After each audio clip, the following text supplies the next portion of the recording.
Welcome to the Dave Ramsey Show. You can be intentional about your character. You can have money and a career. You are the hero in your story.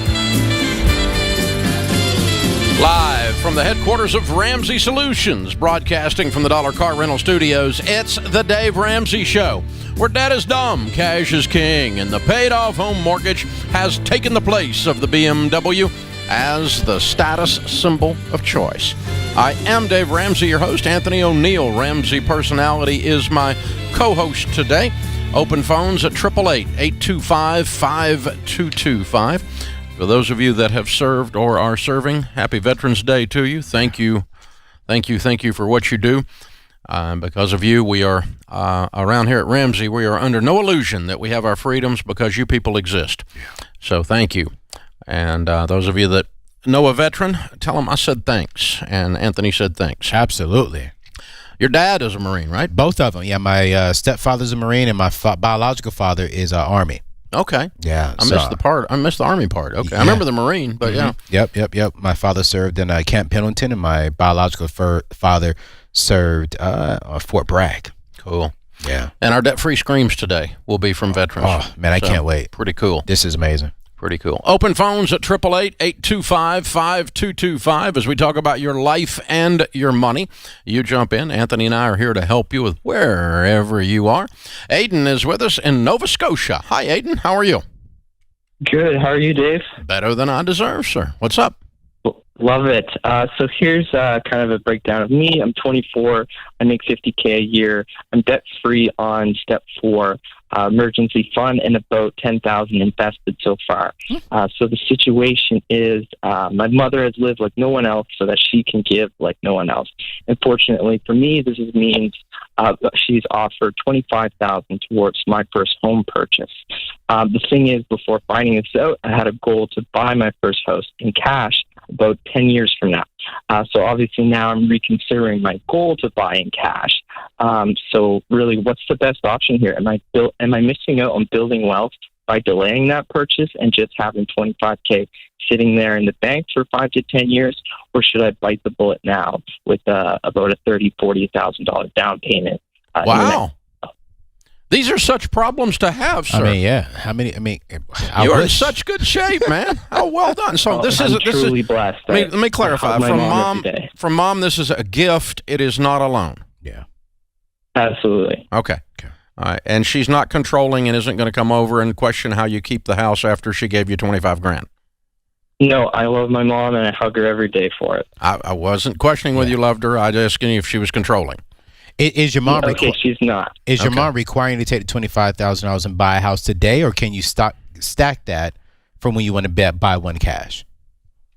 No, it doesn't have to be today, but I guess I'm worried that I'm missing out on interest that I could accumulate in 5 to 10 years. Yeah, you know, if she gave you the money now, you invested it, or if she gave you the money now and you bought a house on a 15-year fixed where the payment's no more than a fourth of your take-home pay, and you knock that out, neither one of these are in the dumb column. Not at all.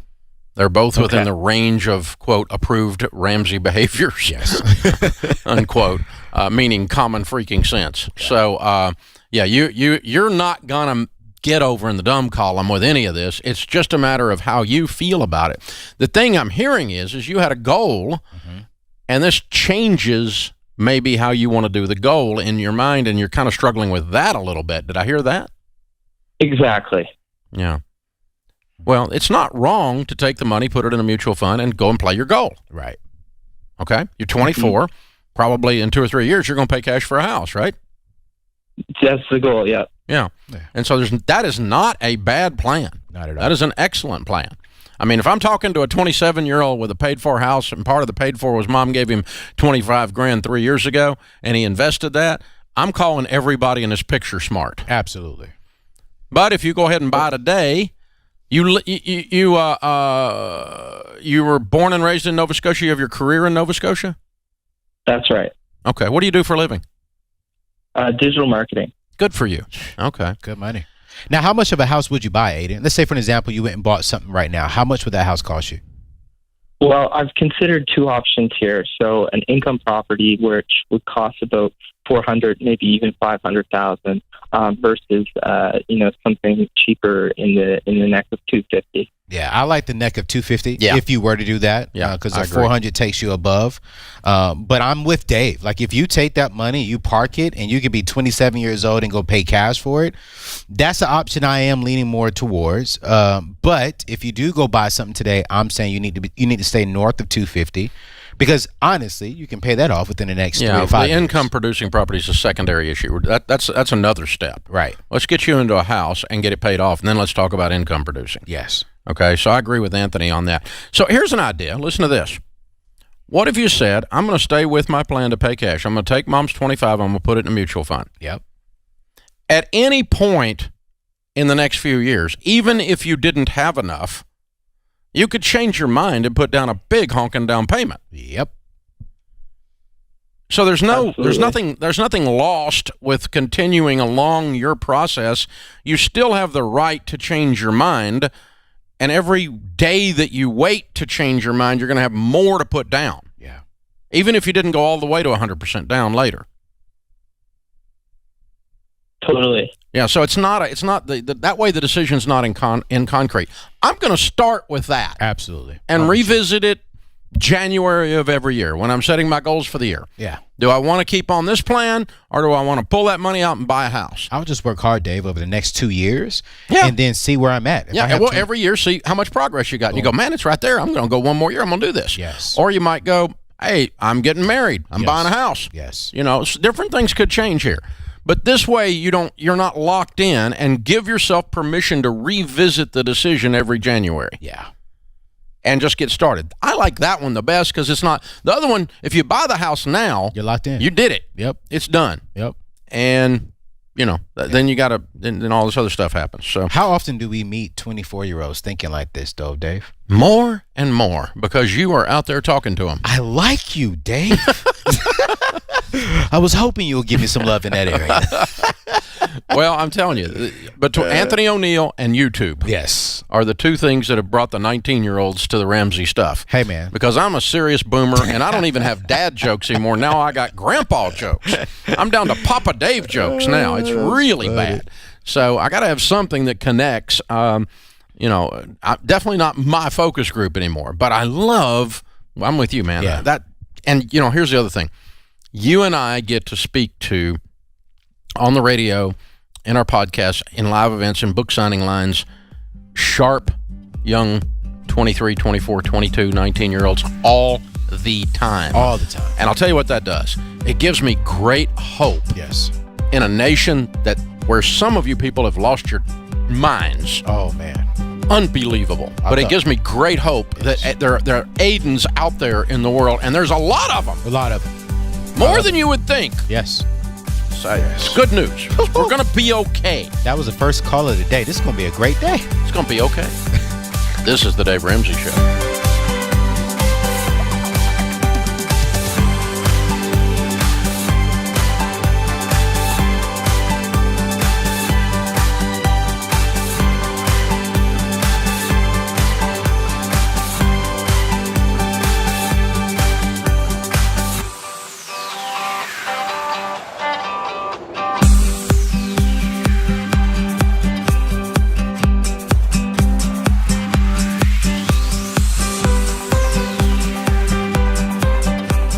I'm so tired of people saying, don't pursue your passion because you can't make any money. I'm like 50-50 with that. Keep it locked, because I got something to say.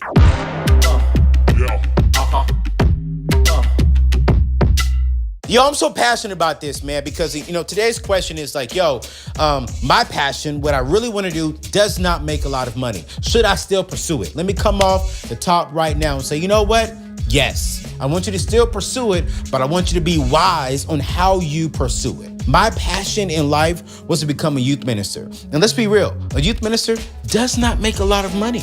I was making maybe $28,000 to maybe $34,000 a year as a full-time youth pastor. But you know what? That's what I was passionate about. Was I rich? Was I making a lot of money? No, but I was pursuing my calling, and my calling and your calling may look different from a doctor's calling, from a lawyer's calling, from an NBA star calling, or even from a corporate executive's calling. But you know what? Pursue your calling. Do not allow your calling to become an excuse of why you cannot make wise decisions when it comes to your money. So if you know you want to be a musician, for an example, and musicians do not make that much money, hey, get a side job that can fuel and that could be the vehicle to build your dreams. That's so important. I don't want you to get discouraged, like, oh my gosh, I really want to do this, but it doesn't make a lot of money. It's not going to make me famous. I need to go pursue this. No, never pursue something you're not passionate about.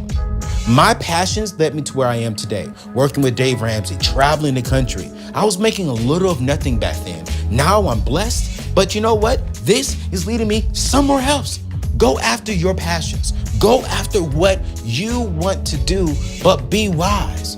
Be wise. There's nothing wrong with getting a part-time job to help you build what you really want to do over here. People do that all the time. And while you're not making as much money, make sure you're on a budget and make sure that you're living below your means. But go pursue your passion.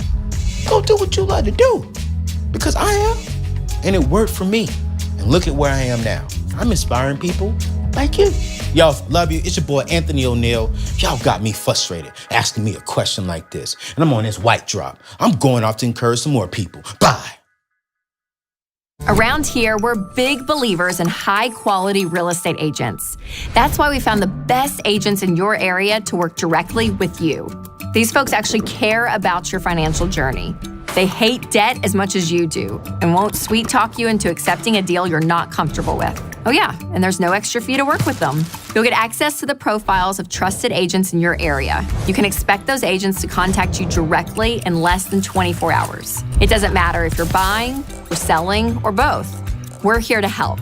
So if you're ready to get started, let us help make this experience simple and rewarding with the top trusted endorsed local providers in your area. Go to daveramsey.com/agents and find your agent today. Folks, it's an honor to tell you about the Army National Guard.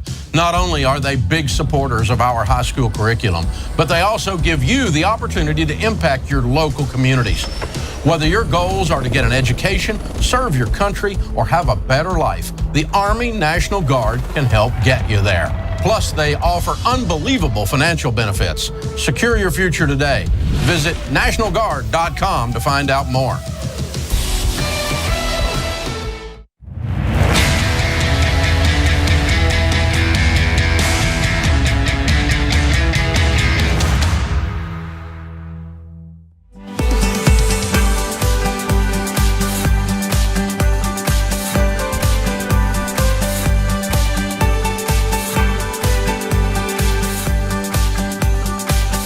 Anthony O'Neill is our Ramsey personality, is our co-host.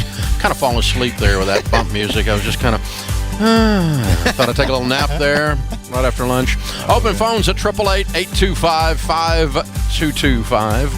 It's the smooth jazz station. Oh, yes, it is. That's what we're getting at. Our producer, James, is very good. Yeah, he's grooving in there. You guys seemed a little rowdy. I was trying to calm you down a little bit. Oh, he says we were too rowdy. Okay. There's that, Anthony. It's always you. Mike is in Orange County. Hey, Mike, welcome to the Dave Ramsey Show. Good afternoon, Dave. It's a pleasure to speak to you both. You too. What's up? Okay, so I'm sort of in a semi-malformed baby step 3B, and I'd love to get your advice. At the start of 2020, I decided to purchase my very first home. I was previously trying really hard to save up to 20%, but I felt like with interest rates being really low, plus with the Southern California real estate market appreciation, every year that I was sort of delaying was putting me further and further behind. Yep. So I took a $15,000 loan from my 401k in order to help boost the down payment, but the intention there was to rent out the extra room to a friend where the net profit after a year was going to be $15,000, so I could completely pay off the loan in a single year. The experiment went well. My friend is interested in staying for another year, so my question to you is, should I take the cash now and pay back the 401k loan, or since the 401k loan interest is being paid back to me and he's going to stay for another year, should I take the $15,000 and put it towards the equity in the home so that the next time I refinance or reamateurize, I'm closer, if not beyond 20%, and can drop PMI? Yeah, well, that would depend on whether you're going to follow our plan or yours. Right. I've been an advocate follower of your plan. I think this is the one point that I deviated. And then you're wanting to deviate more. Yeah. Why would you say more? Well, I would never tell you to borrow on your 401k to pay down your home so that you could get rid of PMI. Yeah. I wasn't going to borrow more. No, effectively by not paying off the loan with the money and putting it on the house, it's the same thing. Yeah. Oh, I see. Okay. So pay off the loan. Yeah, pay off the loan. Okay.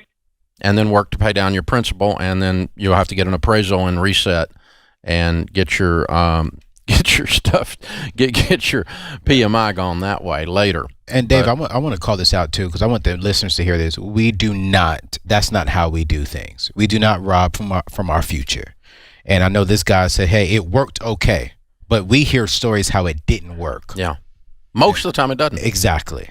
And I want America to hear it's like, we don't want you to rob from your future. It's kind of like, if you put one round in the chamber and you have 5 empty rounds and you point it at your head and it didn't go off. Right.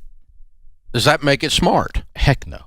It's still freaking Russian roulette. Oh, it worked this time. That was it's like, yeah, that's great. It doesn't mean I'm going to pull the trigger again. Yeah, that was. So, this is that's kind of a violent, bloody idea, but still. I was just about to say that. I was like, man, that was a tough example, Dave.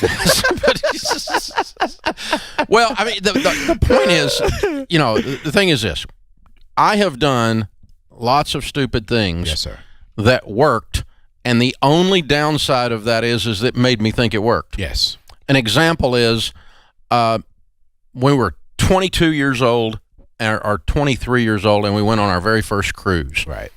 We had never seen anything like that. Mm-hmm. That was luxury. We're country people from Tennessee. We got on that boat, and they were like, they had swordfish, and they had all this stuff, and I mean, the place was like a palace. Yeah, yeah. And my wife, bless her heart, what happened? Walks by this evil thing called a slot machine. I'm just going to try this. I think this will be fun. And I said, what about losing money is fun? I don't understand. How's it fun to lose money? She drops a quarter in, and of course, you know what happened. She pulled the one-armed bandit. The stinking thing goes off like a Christmas tree, man. Quarters are going everywhere. Woman won like $300 in quarters. Ooh. You know what that cost me? About $3,000. About $700 more. We didn't have $3,000. I was 22. Oh. She put the whole $300 back in over the trip, plus another $500, looking for another $300. Because stupid worked once. Yes. Yes. Yeah. And that's the thing about doing stupid. Just because it works once doesn't mean you sign up for it again. I've done it. I've done it half my life. Me too. And I'm just going, look, just because you jumped off the building and you didn't break your leg because you landed in a pile of leaves, doesn't mean jumping off of buildings is smart. Right. But I've done it. Right. I've done it half my life, and I had to quit. I had to quit. I had to go, okay, there are principles. The law of gravity is a principle. Yes.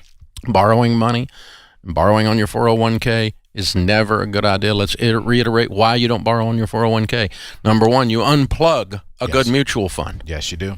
That would have been making 10, 12% in order to pay yourself back 5 or 6. And somehow that seems smart. I never figured that out. Never. I'm getting the money. You're getting the money the other way, dummy. Yep. And so I don't get it. The other thing is when you leave the company, and you will leave the company when you die, you get fired, or you get a better job. Yes. You will be leaving this company. Yeah. Not if, when. It's a stable job. Pandemic breath. Right. I got that.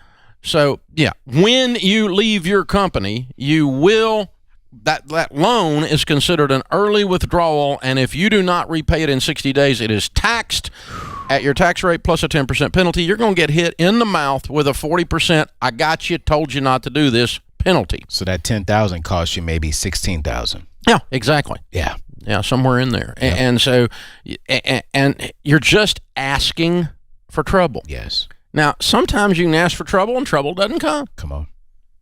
Yep. And man, I'll tell you, and the reason I'm so passionate about this is I can look in the mirror and go, I'm a doofus. I have done almost every one of these things. Yeah. I never had a 401k or I would have borrowed on it.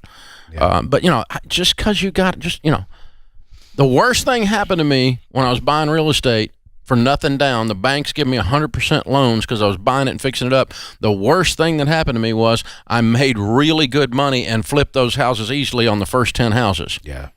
So then I look up at 24 years old, 25 years old, with $3 million in debt on rental properties doing flips, and a bank gets sold to another bank and calls our loans. The worst thing that happened to me was the first ones worked. If I had lost my butt on the first one, the whole story would not have occurred. Yes. But instead, I'm like Sharon, this will be fun. Yep. And I put the thing in the slot machine, you know? Yep. And there you go. And ding, ding, ding, ding, ding, ding, ding, ding, ding. Oh, let's do this again. Robert Kiyosaki must be right. Let's go deeply in debt with nothing down, you know? Oh, my God. I'm going to sign up for Grant Cardone. I don't think so. You know? No, I'm not going to do that. I love Robert. I love Grant. They're both great guys, actually. Yeah, and Robert's a friend of mine. But philosophies are off. But we don't agree on those subjects is all. Because I had a different experience, and a man with an experience is not at the mercy of a man with an opinion. And I'm right there with you. I had the same experience, Dave. Not the same, but in the same area. Same ideas. Yes. So this is why we're picking on you, Mike, because we love you, man. Yeah. We love you, and we love to pick on you. You called into the Dave Ramsey Show. Well, I mean, that's it. Pretty so much. The thing is, just because you got, I mean, what if the roommate had been the roommate from hell and hadn't paid him the money? We'd never gotten this call because he wouldn't want to extend it. Yep.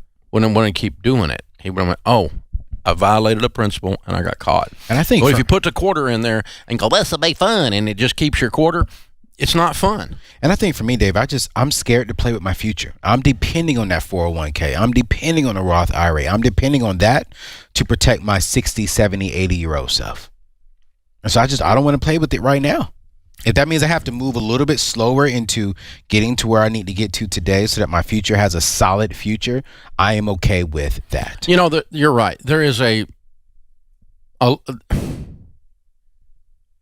I was out at the farm with my grandson the other day, and he's a little bitty guy with his daddy, and we were shooting. Okay. The first time the little guy shot a gun. Yeah. I want to teach him to be afraid of guns. Yes. They're dangerous. Yes. Yes. I don't want to teach him to be so afraid of it that he can't shoot one. Yes. But I want him to have a healthy respect for this explosion that's going off in your hand. That's so good, Dave. You got to have a healthy respect. And you got to have a healthy respect for these principles. Yeah. Because it'll go off, man. Yeah. And when people don't have respect for it, that's when they get hurt. Come on. This is the Dave Ramsey Show.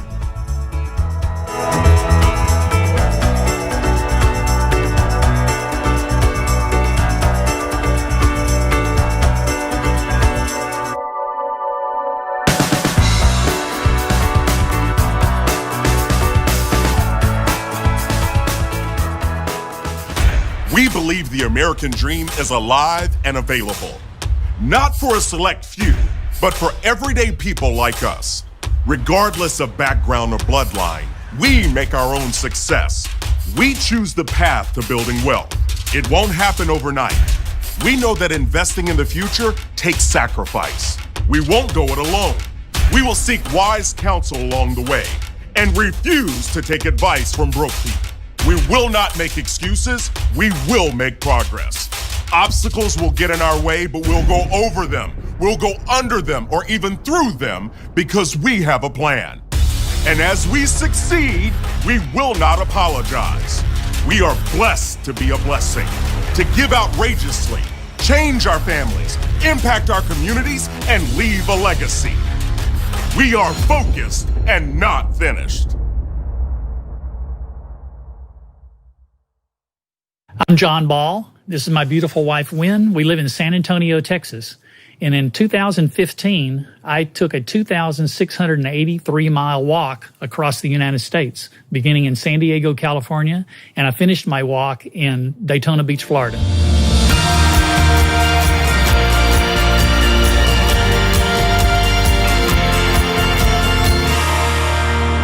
F-16. F-16. His buddy's out there somewhere, probably. Wynn and I got married very young, and after graduating from college, I'd never been in an airplane, never flown an airplane. I'd never even bought a ticket and ridden on an airplane. And so I went down to the recruiter's office in our hometown of Paris, Texas, and applied to go to Air Force pilot training. Wynn was very supportive of that. And off we went to the Air Force. 26 years later, I retired as a colonel, having been a pilot for most of that time, including a 2-year stint as Air Force II pilot for Vice President Gore and Vice President Cheney. Throughout my Air Force career, I'd always been an avid exerciser. I'd go out jogging 6, 8, 10 miles a day. But towards the end of my career, I was approaching 50 years old. My knees started hurting pretty bad. Went to the doctor. The doctor said you really need to lay off the running for a while. So I started walking. The very next day, I started walking for exercise, and I never stopped walking. So I was just honestly out walking one day, and it just crossed my mind. I wonder what it would be like to walk a long distance. Specifically, I immediately came to my mind, what would it be like to walk all the way across the country? After I retired from the Air Force, I went to work here in San Antonio with a government contractor. And at that point, Wynn and I were able to live off of my Air Force pension, but we wanted to build our retirement home here in San Antonio. With the exception of the savings that we did, we put everything else towards paying off our retirement home.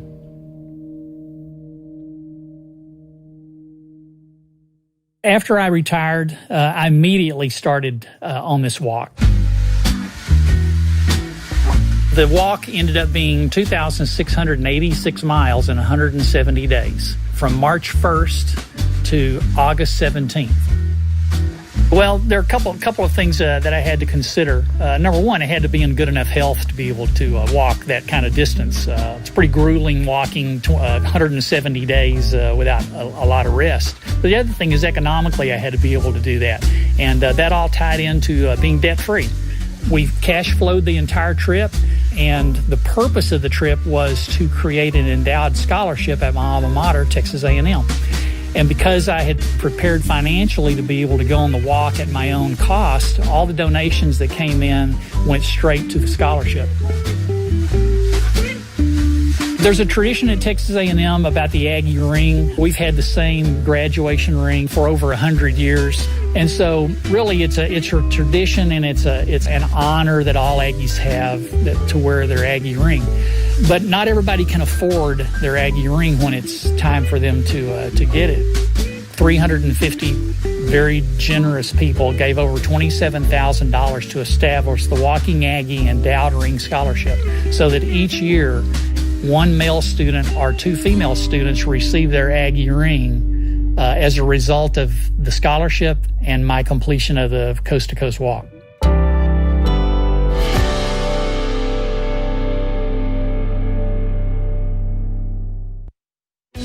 One of the things that makes the Dave Ramsey Show unique from other shows is that we genuinely care about our listeners.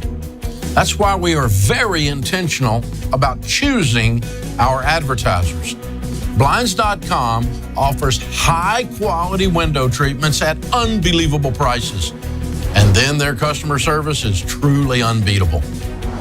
They make it simple to shop for blinds, shades, and interior shutters from home with easy online ordering and free shipping right to your door. And Blinds.com will help you every step of the way, just like they've helped thousands of my listeners with free design help by phone and online. Plus, they guarantee the perfect fit. Go today and take advantage of this week's special offer.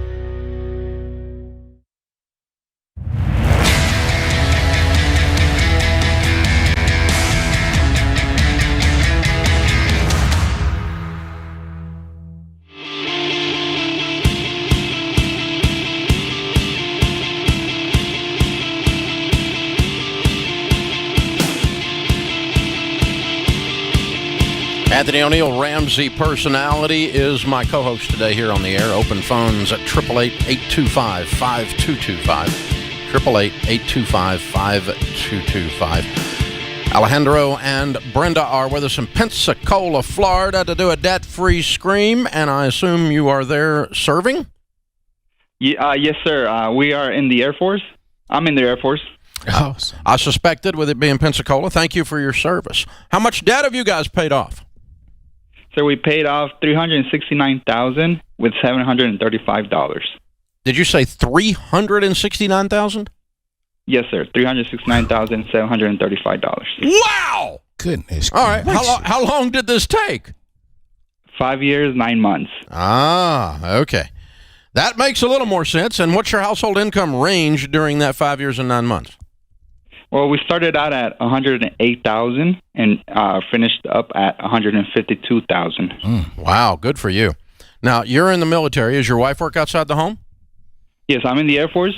And I work for an insurance company. Great. Very cool. Okay, I'm going to guess and say with this huge amount of money that includes paying off your house. Yes. Touchdown! Woohoo! Wow. Talking to weird people. How old are you two? 32. We're both 32. Are you kidding me? Wow. That so rocks. I'm so proud of y'all. Oh, yeah. Thank you. Freaking amazing. Oh, yeah. Okay. It's been a long time, but, we did it. Well, in the scope of life, 5 years, 9 months isn't spit. You have a paid-for house.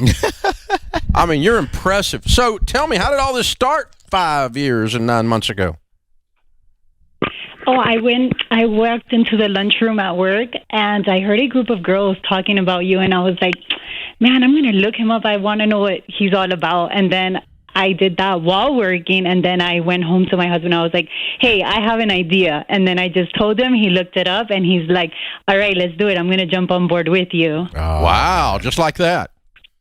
Yeah, I mean, of course, I was a little bit skeptical, so I just looked it up, and, everything sounded really well. The total money makeover was great, and we got going right away. Here's the thing, Dave. We don't want to end up, God bless our parents, but they're both in their 60s, 70s, living paycheck to paycheck, and they still have a mortgage. We just want to change our family tree. Wow. We just want to be weird, We want to change our family tree, and to us, this is the true definition of the American dream. Amen. So. Okay, I'm looking at your name. I'm hearing a little bit of an accent. What is your heritage? Yeah. Yeah, so I was born in Colombia, and my wife was born in Miami. Her parents are from Argentina. Okay.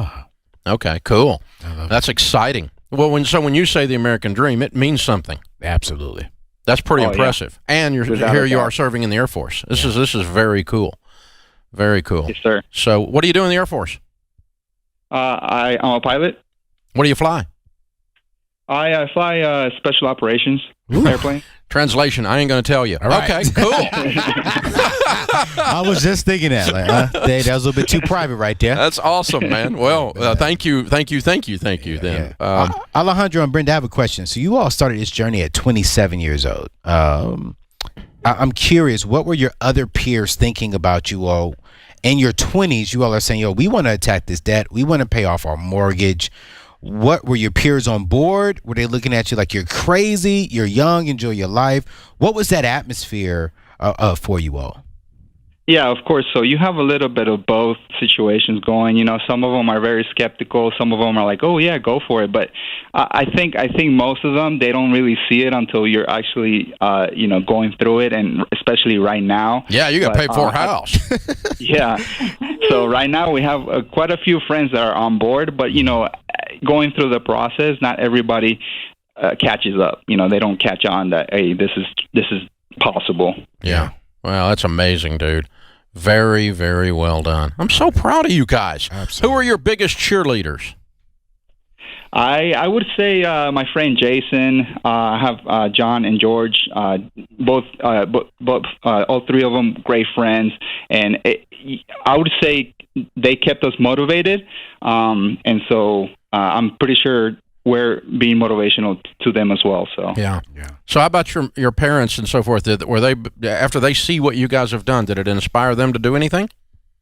Well, it's kind of helped them a little, but for them it's harder because they don't see it. Mm-hmm. They don't see that this is possible for them because they're already older. Both of our fathers are retired. Our moms are the only ones working. Mm-hmm. So we're trying to make them get on a strict budget and stuff, but it's been a little bit hard. Sure. But then I feel like our siblings are also realizing that this is worth a try, and I feel like they're almost on board, not 100%, but I tell them almost doesn't count. Ooh. Wow.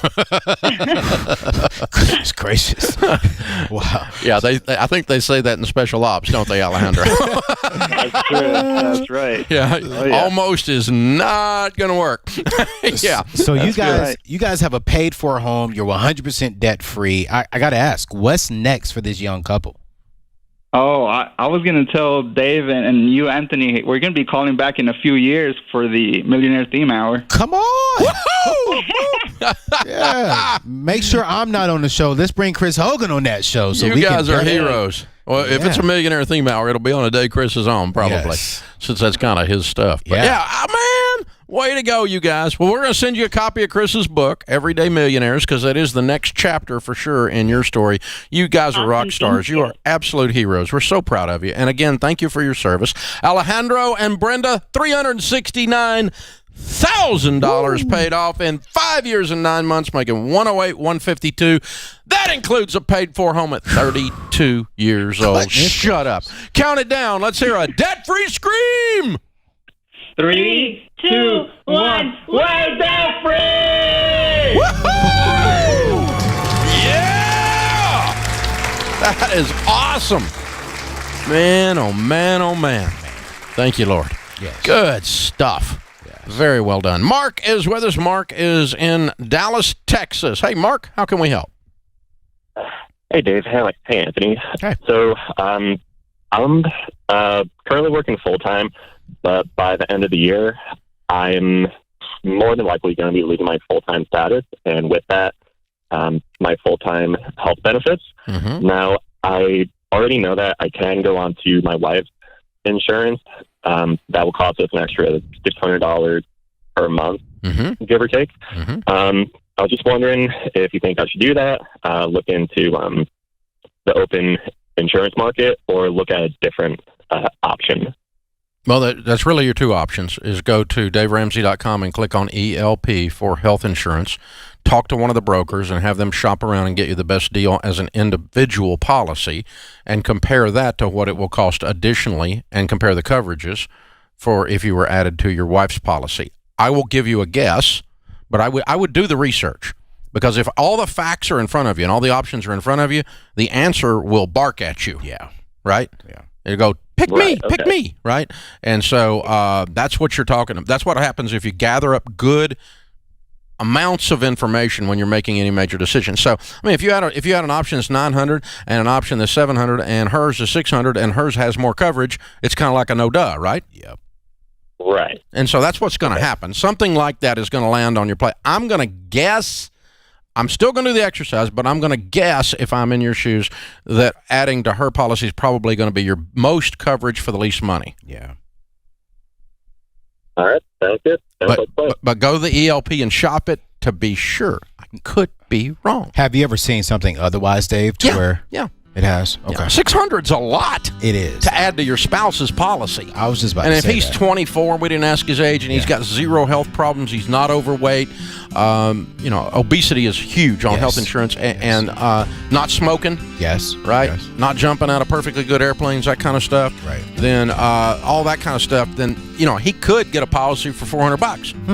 With maybe a $5,000 deductible HSA plan or something. It's possible, depending on the state, depending on what's going on. But, we don't know his health statistics to run a number right here. So just run it with the ELPs. They'll shop around. They'll help you get the best deal. This is the Dave Ramsey Show.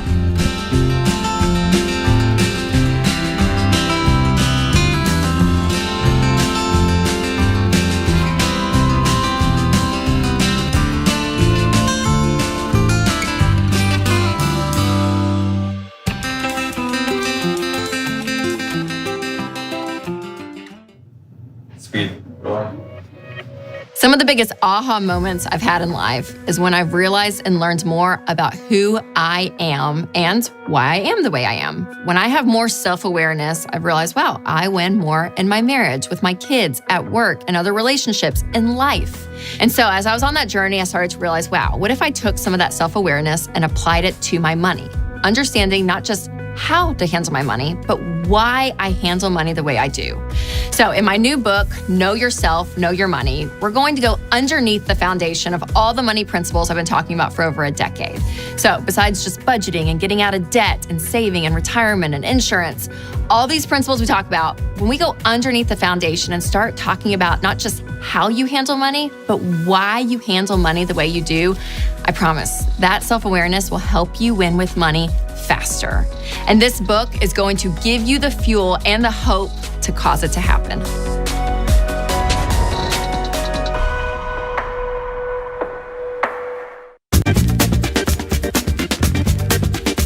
Hey guys, George Camel here. Today's Minute Money hack is a tasty one. My Every Dollar budgeting app says I only have a few bucks left to spend for lunch, so I'm headed to one of my favorite spots, Chipotle. Let's go.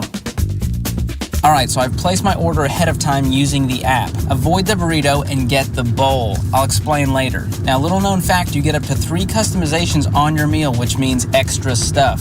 Here's some options. Go half and half with your meat, beans, and rice, which usually means extra food. And get a tortilla on the side to make your own massive burrito.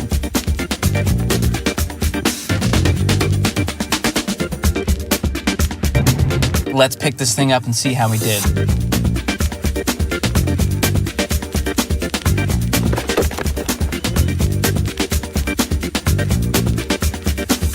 Here's your average burrito weighing in at 24 ounces, but when you order a maximized bowl with a tortilla on the side, it weighs in at a massive 34 ounces for the same exact price. On a tighter budget, order 2 tacos and follow the same steps for under $5. On an even tighter shoestring budget, order a single taco loaded up for $2.40.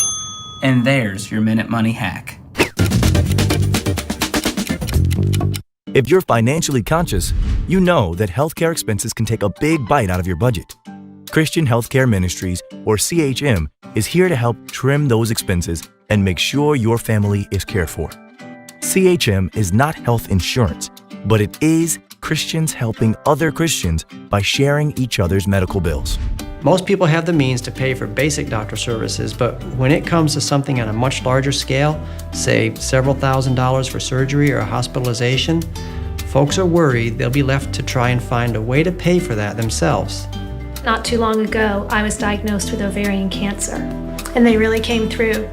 So far, we've had over $180,000 worth of bills and got close to 75% in discounts. CHM shared the rest of the expenses. To see if CHM is right for you and your budget, check out chministries.org/budget.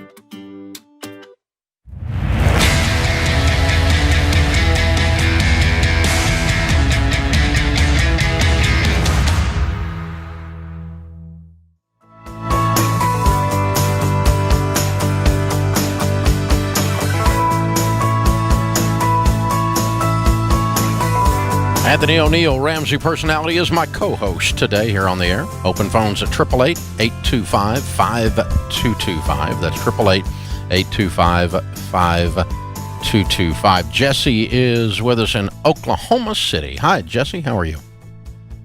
I'm doing good. How about you? Better than I deserve. What's up? So, my wife and I were both veterans. I'm 25 and she's 27. We work for the government now, and our net pay after taxes and everything is about $12,000 a month, and then $4,400 of it is guaranteed for the rest of our lives. And I'm just not sure. Like, should I pay the house off and then stay here? Or is it okay for me to want to buy a bigger house once this one is paid off? I just don't know what to do. If I should pay this off and then invest, or... Well done to start with. You're making really good money. You're in good shape. What's your house worth? It's $200,000. In OKC, that's a pretty good house. Yeah, it's not bad. Yeah, okay. And there's no. Is there anything wrong with wanting to move up? Absolutely not. So what do you want to do? What do you want to do?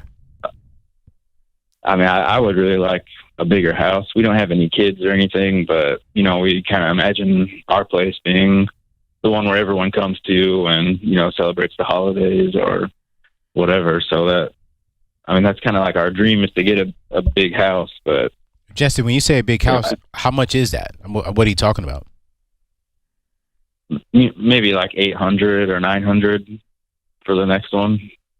That's a huge jump. And I guess it is. I don't know if I would go from. I don't know if I would go from a $200,000 to a $900,000 house right now. Not saying you can never get there. I'm talking about I would maybe go from a 200 to maybe a 400 or 500 max house. But I'm not saying, and correct me if I'm wrong, Dave, but I'm not saying you can never get there. I'm just saying baby stepping your way up there, because I'm pretty sure you're 24. If you're making $12,000 now, your income should be going up. And so as your income goes up, then you can even go up a little bit more into housing. But right now, if you're looking to move up, I would say move up, get you a bigger house. But that's like going from a 2,000 square feet to a 8,000 square feet when you're talking about $900,000 in Oklahoma. Yeah. Yes, sir. Again, to reiterate, you've done a really, really good job. And the fact that you're asking the question makes you in the smart column. Mm-hmm. So that's all really good. We teach a thing called the baby steps. You probably have heard it, where you have an emergency fund in place and you're out of debt before we have any of these discussions. Are you there?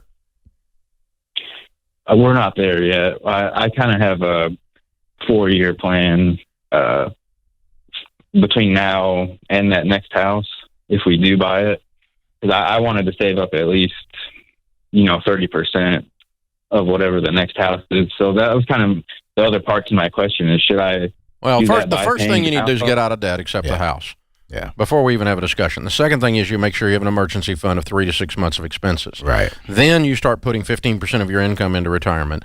Then you start saying, I'm going to build some additional side wealth to have a bigger down payment on a house to go with the house I've got here. When you purchase that, which is like 6 years from now, probably, if you do all of those things. Yeah. Then when you purchase that, it needs to be where the payment is no more than a fourth of your take-home pay on a 15-year fixed. As long as you're in that range, I'm okay. The thing you need to keep in the back of your head that you really need to be working for is not just a bigger house, but a paid-for house, because all the data we have on millionaires, there are 2 main components to their wealth when they hit the first $1 to $5 million in net worth. Component number 1 is a paid-for house, and on average, they do it in 10 to 11 years. Yeah. One group we studied was 11.2. The Ramsey group that we studied did it in 10.2. They did a little bit faster. But still, right in that range, you get the house paid off, and then you pile money in the 401k, the 403b, the Roth IRAs, and that's the other segment that causes you to become wealthy. If you continually are reaching too far past and you stay house poor, yes, you limit your ability to ever get the house paid off, and you limit your ability to put money in the 401k, so you're going to stunt your growth towards becoming a millionaire. So that's what you want to gauge and keep in a healthy tension there. But the answer is yes, you can get a bigger house. Let's just do it gradually and do it in the right order and at the right timing, so you don't stunt your own growth. Absolutely. And then also, too, I want to challenge you, Jesse, as well, to step back and look at, if you're making $12,000 net, I think you can get out of debt actually before 4 years. I don't know how much debt you have. Depending on how much debt you have. But, with that kind of income, sounding like you're a smart man, I'm pretty sure I would think you're not extremely up there. So attack that with a solid plan so that we can get into your house maybe within the next 3 to 4 years, not just 4. Absolutely. And we're going to help you with this. I want you to go through Ramsey Plus. I'm going to give you a 1-year membership to Ramsey Plus, just to say on Veterans Day, to say thank you for serving. Yeah. And so I want you to go through that. That includes everything you need to know about money, Financial Peace University. It puts you into the Every Dollar Premium app. It puts you into the Baby Steps Tracker app. It puts you into the groups where you've got the support. It gives you access to coaches and counselors to get your questions answered. And it's all digital. And those of you wanting to buy something for Christmas for somebody, this is an easy way to do it. There's no shipping needed, right?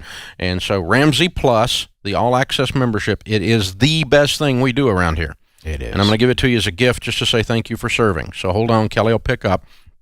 And for the rest of you, if you want to do a free trial or you want to buy it as a Christmas gift, go to daveramsey.com/store or /FPU, either one. And you can get signed up for either a free trial, or it'll help you purchase the gift for a family member, a friend, for a year's worth of Ramsey Plus, the premium version of Every Dollar, Financial Peace University, Legacy Journey, a bunch of Rachel's content, bunch of Hogan's content, all kinds of stuff in there available to you. Oh, and while you're at DaveRamsey.com, the rest of you need to remember we're giving away $500 a week between now and Christmas. Sign up for the free giveaway, and there is no purchase necessary to do that. Kevin's in Great Falls, Virginia. Hi, Kevin. Welcome to the Dave Ramsey Show. Thank you, Dave and Anthony, for taking my call. Just to give you a little background, I'll be 62 at the end of the month. My wife is 60. Happy birthday. Happy early birthday. I'm sorry, can you hear me now? Yes, happy early birthday. Oh, thank you. Thank you. I'll be moving to a new job soon, where I'll be getting about a $21K increase, and trying to decide whether or not to bump up the retirement account or to pay down the mortgage. How much is the mortgage and how much is in retirement? I have about $880 in retirement. The mortgage is $282. Oh, yeah. Bump up the mortgage. Yep. No questions You're asked. already a millionaire. Yep. Get the mortgage knocked down. Okay, so just press on with that then, I guess. Press on. I mean, I always put 15% of your income, regardless of what it is, into retirement, and every other dollar you can find in your budget, finish that mortgage. Yes. Here's the thing. You have done an incredible job. I mean, your net worth is very likely, with the equity in your home, over $1 million. Yes. You got $880 alone in your 401k. Yeah. Okay, so all I got to do is scratch up 120 somewhere to get you there. So you're there. Yeah. All right, and the thing that you, because you're such a saver and you've been so wise and so diligent over a long period of time, otherwise you wouldn't have this freaking money. Right. Okay? So I know this about you, but the thing that you don't realize is what's going to happen when you pay off that mortgage. There's going to be like this snap inside your heart. You're almost going to hear it audibly. Yeah. And you're going to go, Dad, come, I can breathe. I can breathe. I'm free. Yes. Yes. You know, and that's you're only $288,000 away from that, and I can smell a $200,000 income in this story. So, especially with the $21,000 increase. So, just lean in on that, baby. Put 15% in there. Let's knock that mortgage out as soon as possible. And you're gonna, you mark my words. You're gonna say Ramsey was right. You're going to have a physical, spiritual, emotional experience when you pay that mortgage off. Yeah. It's going to blow your freaking mind.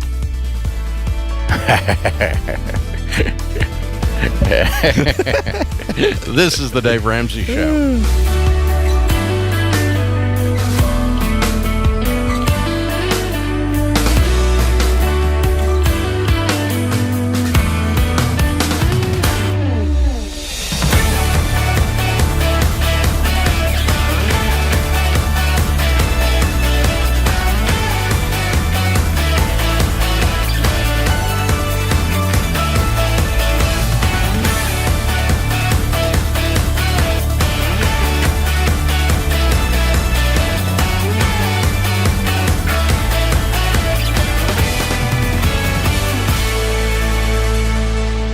Call my show all the time complaining about how awful their timeshares are.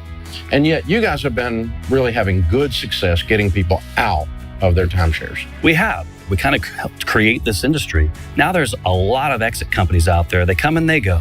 Timeshare exit team is different. I mean, we've now have, almost 20,000 people out of timeshare contracts. Actual results. Actual results. It's a big deal. Our guarantee is that if we can't get you out of your timeshare, we give you your money back. Hey, if you need out, Timeshare Exit Team is the team, the only team that I trust to help you. Schedule your free consultation by calling 844-999-EXIT or timeshareexitteam.com. We first contacted Troy through the ELP program. We knew that he was already vetted, that he was someone that was trustworthy by the ELP program standards. And Troy really eased a lot of those concerns and fears.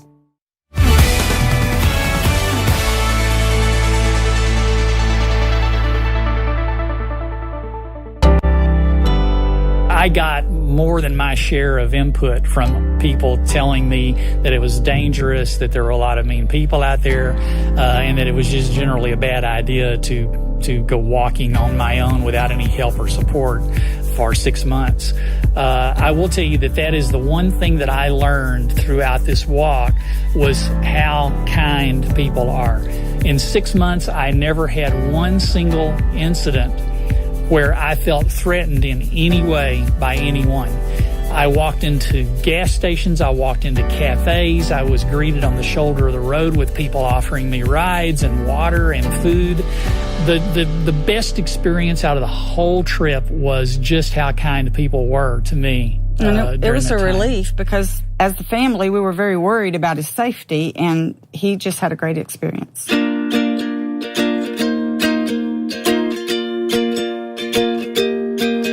I had a very detailed plan for the walk. I knew where I was supposed to be every day. With that in mind, we booked a Disney cruise that left the afternoon of August the 17th. So I knew before I ever started on March 1st in San Diego that I had to be in Daytona Beach, Florida on August 17th, or that cruise ship was going to leave without us. The whole family flew out to San Diego to see him off, and it was really kind of sad because we were all together and about to go to Disneyland, and here he was all by himself going to walk away. But anyway, we could talk every day. Just very seldom did we not speak every day. So we kind of kept up with him and knew that he was okay, and it just all worked out good. And then we all went, including my mom on the other end, and took a Disney cruise. So he better finish on time. We were debt-free. We were millionaires by then, and that just freed us up to be able to really go out and live life the way we had planned for a long time. You know, we go to Europe and tool around Europe with our backpacks for weeks at a time. We have a Gullwing motorcycle with a little trailer we pull right behind it. We just got back from a trip to Canada. And then in April, we're going to visit Eastern Europe. So we really like to travel, and being debt-free has enabled us to do that. And that was something we always hoped we could do. And now we're living it. Being debt-free, before I started this walk, it really enabled me to be able to pull this off. We saved our entire Air Force career, and we saved and were able to pay off our house and become debt-free the month that I started on the walk. And it really just lived out the philosophy that if you live like no one else, you can live and give like no one else.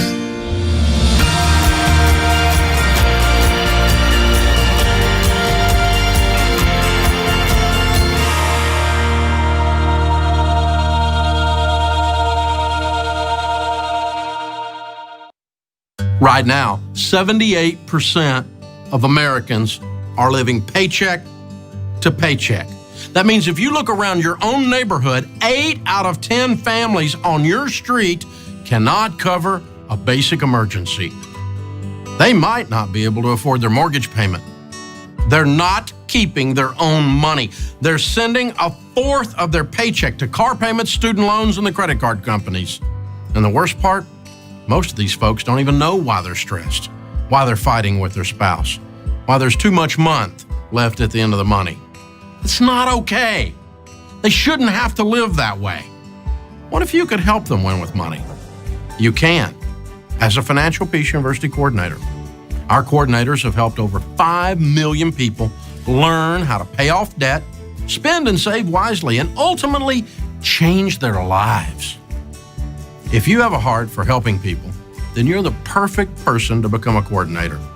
And you don't need a lot of time or any special training. Plus, someone from my team will walk alongside you and guide you through the entire process. Join us in changing lives and take the first step to becoming a Financial Peace University coordinator today.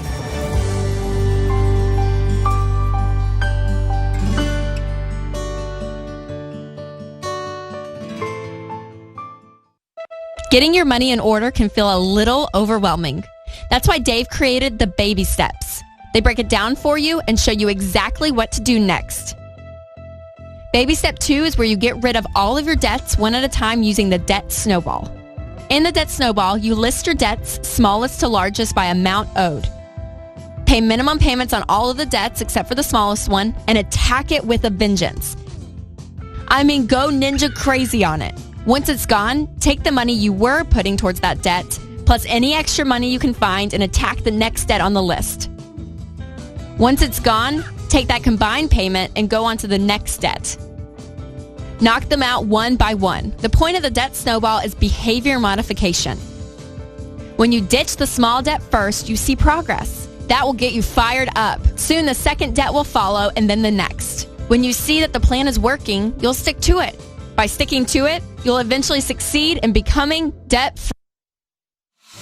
The total debt is around $640,000. I'm wanting to come clean about a credit card that he doesn't know about. I'm going to probably pay student loans for the rest of my life. I just don't even know where to begin. And I don't know what to do, and I'm scared. Welcome to the Dave Ramsey Show.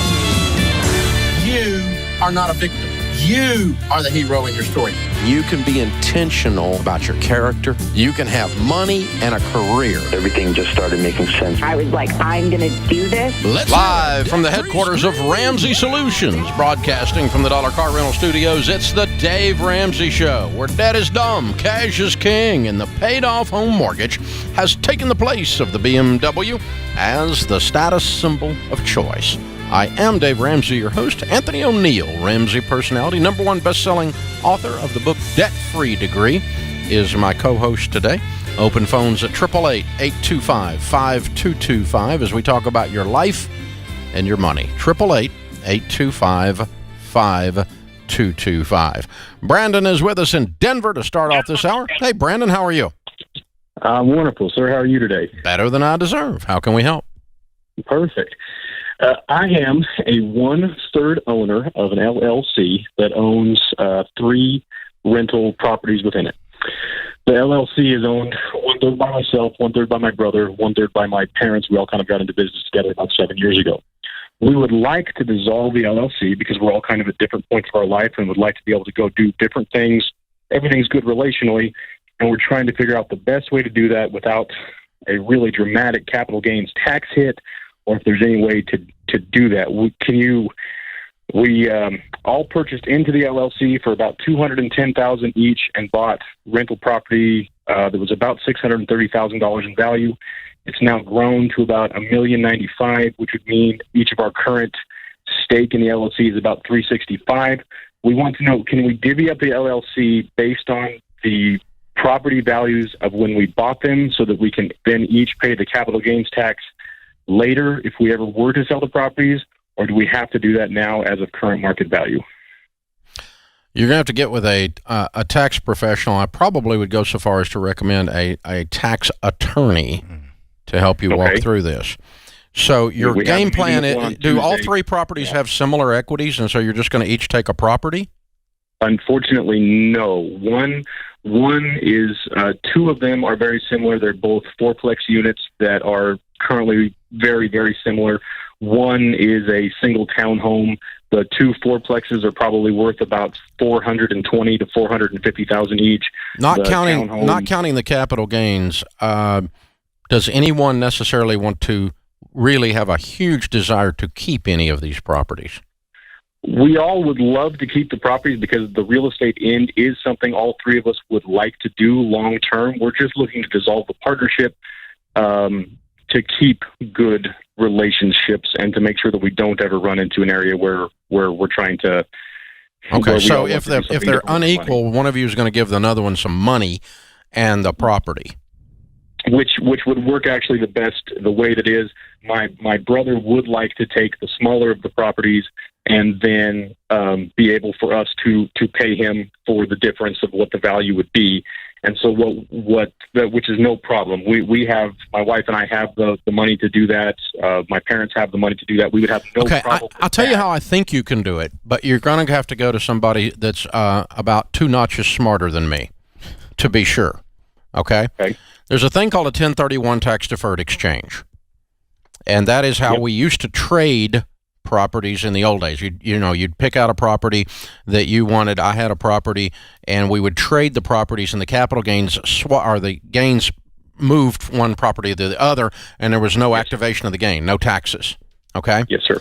Now they've advanced that to where you can sell a property into a special escrow account, for a 1031, Tax Deferred Exchange, and then you have a certain number of days, I believe it's like 60 days or something like that, to select the next property and roll your equity into that.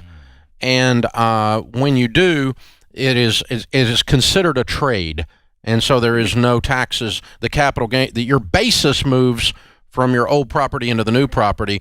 So eventually, someday, somebody's going to get the tax hit. But for now, you've moved your equity and your taxable gains over into the other property. So what I'm thinking here is that you guys might be able to flip this whole thing into that escrow account and use that escrow account to parse out each of you getting one of the three.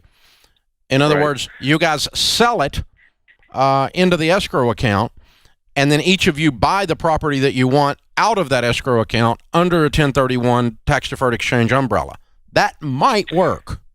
That was our hope initially. We actually have been to at least one accountant so far that's told us that's not an option, because since the properties are owned by the LLC, that the LLC would have to then buy the properties, that you wouldn't be able to transfer them to individual ownership. Yeah, that's true.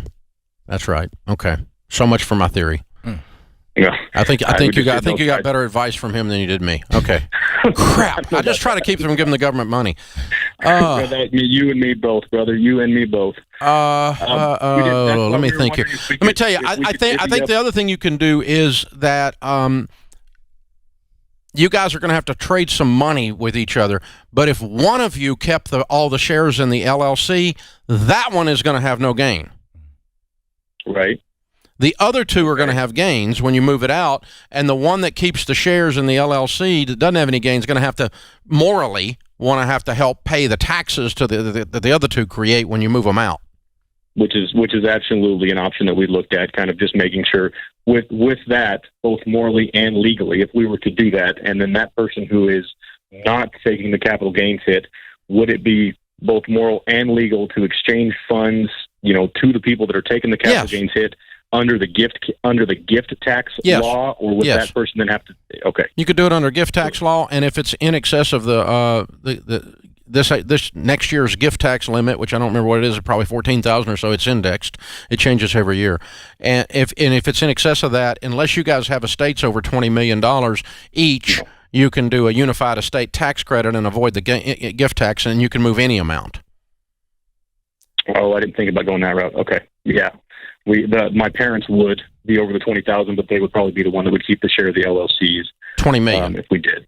Or $20 million, excuse me. Yeah, they have a net worth over that, but we could probably do it that way. Okay. There's a way to do that. Wow. And,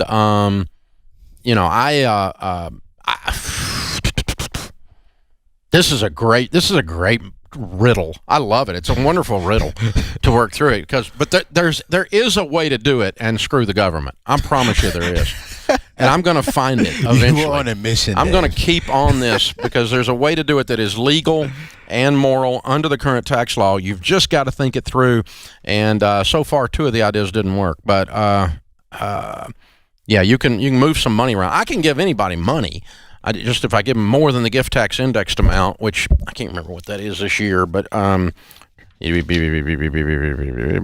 got a cheat sheet here somewhere. Well, can't even find that. Oh well. Oh no, it's 15,000. 15,000 right now, and it's going to go up. So okay, so you can move 15,000, but your capital gains is going to be more than 15K on these things because you've doubled. You've gone to 600,000 and 200,000 each. 300, 200. Yeah. Well, your capital gains probably only going to be $30,000 a piece on these things.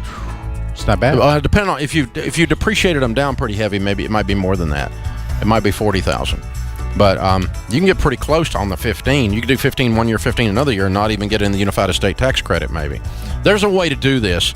It's just a barrel of fish hooks that you're going to have. It's like when my ski rope gets tangled. I have to sit and take an hour and untangle it. But, that's what you got here. Fun! This is the Dave Ramsey Show.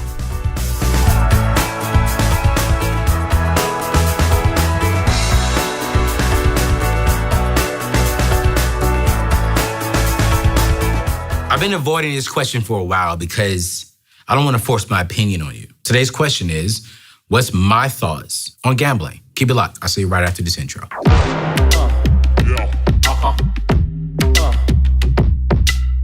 I don't think there's nothing wrong, and you're not crazy if you're gambling. I look at gambling like drinking.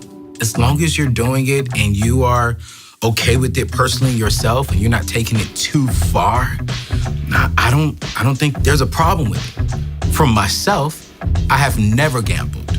And I do not have a desire to just walk into a gas station, spend money to get a lotto ticket that more than likely I'm not going to win anything. I've gone to Las Vegas and I've stepped inside a casino and I've never put even a quarter in the machine because I like my quarters. I have friends who will go and spend maybe $100 and have some fun. And there's nothing wrong with that. Here's my thing, priorities. If you're out there gambling and you're still behind on bills or you're still in debt, but then you want to give $100 in hope that you'll win a lot, to me, that just shows me that your priorities are not in place. And as a single man that's debt-free, you know what my priority is?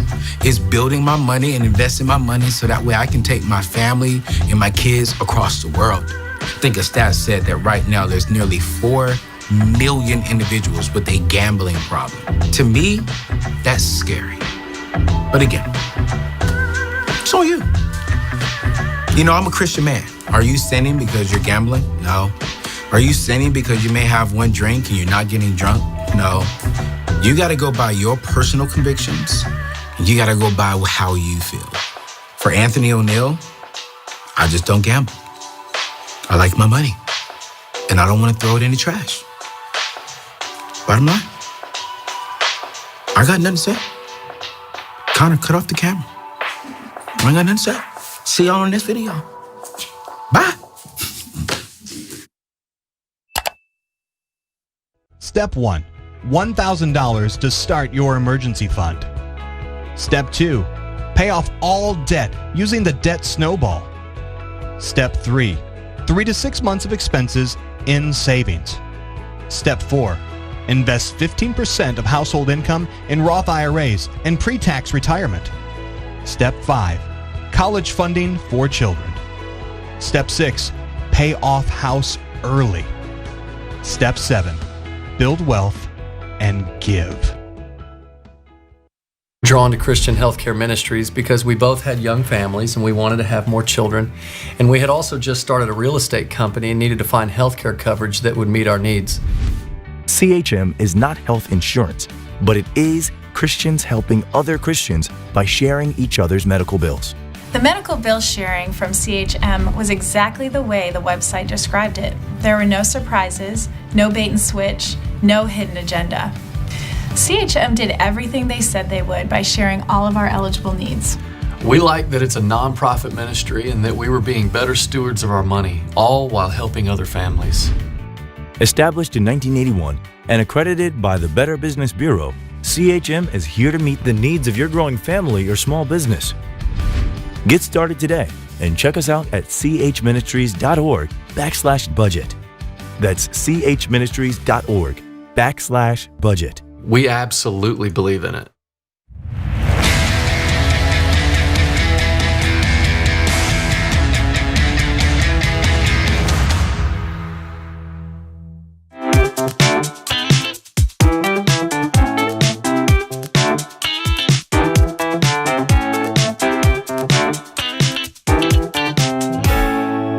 Anthony O'Neill, Ramsey personality, is my co-host today. Open phones at 888-825-5225. Alina is with us in Cleveland, Ohio. Hi, Alina. How are you? Hi, Dave. I'm good. How are you? Better than I deserve. What's up? So I just had a quick question. I'm making my debt snowball, and I'm currently, I have a list right now for everything besides student loans and collections. Now, I'm currently still in school. Do I pay off the student loans or do I go towards the collections since the student loans are in deferment right now? How much longer do you have in school, Alina? If I continue 2 more years, if I stop and pay everything off, I would take a break for a year. Okay. Are you cash flowing the rest of your college experience right now? No, that's why I was planning on stopping to bring it back to cash flow. Okay. All right. So there's a difference in paying everything off while you're taking time off to pay everything off, or taking time off because you can't cash flow it. Yeah. Which is it? I'm taking time off because I can't cash flow it and don't want to get more in student debt. Okay. Student loans. Okay. And during that time, you're going to pile up money to go back to school first, or you're going to get out of debt first? It would be paying off my debt and then start saving for school. Gotcha. Okay. Because if you quit school, you're going to activate these student loans. Right. Right. All right. How much debt do you have total again? Total is about 28. Mm-hmm. How old are you? 23. What are you studying? Yeah. Finances. And how much of the 28 is student loan? Only 11. And how much is in collections? About 7. Okay. What's that from? Credit cards and what is that called? Cash advance loans. And how long has it been since you paid on those that are in collections? Majority of them are like a little over a year. Okay. And what is the other $10,000? Personal loans, my lease, my credit card that's active at the moment, and what else is it? Okay, your lease. Yeah. Yes. What do you mean your lease? The lease payment. What are you leasing? I put that in there. A car. Oh, okay. So what do you owe on your car? What's it take to pay the car off? About a little less than $4,000, just about 4. So you're almost at the end of it. Yes. Well, are you working right now? I am. How much are you making? Yeah. Yearly is about 34. Okay. And what do you do? What do you do, Alina? I am in training to be an accountant. Okay, so the student loans, you're not paying anything on those. Collections, you're not hardly paying anything on it. No. So it's almost as if you're out of debt now in terms of what your monthly exposure is. So why can't you cash flow school if you don't pay on the student loans and you don't pay on collections right now? Because that's the majority of your debt. I didn't think of that. How much does it cost you to go to school? A semester? It's been about $3,000, give or take. Okay. Yeah, $3K. So you're looking at. I mean, well, actually, you still can do that. Mm-hmm. You still can do that. What's your monthly payment on this lease? $350. And it's going to be over in just a few months, right? Right. Correct. Now, what are you going to do at the end of that for a car? I actually have a car that I did a stupid decision and went for the lease, but I'm going to go back to my regular car. There we go. And give up the lease. And it's paid for. And it's paid for. Yes. Okay. Yeah. So we get the lease paid off. Mm-hmm. We leave the collections in collections. Don't pay on the student You don't loans. pay on the student loans, and you cash flow college. And here's the other thing. And you don't have to quit. Yeah, and you cut up these credit cards because you're just digging yourself into a deeper hole. That's a good catch. All right. So because we're talking about these credit cards, you say you still have currently open. So you need to stop borrowing money right now. Well, yes, that one getting paid off next month actually, and it's getting closed out. Is it cut up? Yes. You sure? You sure? Yeah, 'cause you just said it was active. You could be honest with me. Well, it's open as active, but it's not. I don't swipe it. I can't swipe it because it's set up. You did cut the card in half, literally. I sure did. Okay. I'm proud of you. Yeah, there we go. Yeah. All right, that's a good sign. Yeah. All right, here's what I want you to do. I want you to get in Ramsey Plus. Yes, sir. We're going to pay for it for you. And that includes Financial Peace University, the Every Dollar Premium app, everything you need to get through this, kiddo. There's no reason for you to quit school. I want you to keep going. Yeah. But you're going to take an extra job, and you're going to have about one more year. You're going to be real tired this year. Yeah. Because you're going to work all the time and go to school all the time. But here's what's going to happen at the end of that year. You're going to have no current credit card debt. You're going to have no car debt. And you're going to have gotten rid of the personal loans. So the only debt that you have, you're not making payments on. And then you'll be able to cash flow school originally. Does that make sense? It does. And I think you can stay in school and do every bit of this, but you're going to be working a lot. Yeah. That's $6,000 a year. You can do that, Alina. And honestly, maybe even consider looking at Uber. And since you're online and you already have 2 years into it, maybe even consider going online doing some tutoring so you can make up your own hours so it doesn't get in the way of your education process. But you can get to $6,000 just from doing a side gig. Yeah, you can deliver pizzas and get that. Yeah. And so knock this stuff out, get that car gone, get that credit card, the active credit cards gone, leave the stuff that's in collections. The student loans are still stagnant while you're in school. Yes. So you're not having a cash flow there. Then all we got to come up with is $3,000 a semester, and you can get that. Yeah. And so, but you're going to have to be on a real detailed plan, and it's like an obsession for you. Yeah. That I'm going to school with adding no more debt, and then when you come out of school, you can address that remaining $18,000 very, very quickly, and you will know how to do it because I'm going to teach you how. Anthony's going to teach you how in Financial Peace University with Ramsey Plus. So I'm going to give you a 1-year membership, and you go through every detail of that, and you do everything I say to do. And if you do that, you're going to come out and be going touchdown. Yes. You're going to be going, I freaking won. And don't go make up your own plan. Ours works. Yeah. All right? So hold on. Kelly will pick up, and we're going to get you signed up as a gift. And I don't want you to quit school. I want you to finish. Yeah. I'm proud of you. You're a neat young lady. Very Dave, cool. And some people are probably asking themselves, well, how come Dave didn't tell her to stop and pay off her debt? Because she's already halfway there. That's $3,000. Yes. Yeah. She's not going to an expensive school. No. If she told me she was going to spend $50,000 a year, yes. She's quitting. Right. Because there's no way she's cash flowing that. Right. This is within reach. Yes. And the student loans can sit there. That's what they're designed to do for a student. Absolutely. And the collections, they can sit there too. Absolutely. And the longer they sit there, the more pliable they'll get. only on the Dave Ramsey Show. But at the same time, though, $6,000 a year, that's less than the average. Way less. That's the average is $10,000 a year. Yeah. So she's in a good position to go on ahead and cash flow that. Then her. Oh yeah, Kelly, give her his debt-free degree book too. Absolutely. To go with the Ramsey Plus package. Oh my gosh, she definitely needs that. Yeah. Yeah. You didn't think about giving away your book? Absolutely. What's wrong with you? Go ahead and give her Destroy Your Student Loan Debt so she can already read that as well. Just give her everything. Just give her everything. I'm sorry, Kelly. Kelly's looking at us like, what's going on? So give her Ramsey Plus, debt-free degree. Kelly's about to cuss us out, but I'm with the boss, so I'm good. Well, that's ain't nothing new about that. Open phones at 888-825-5225. Here's the thing.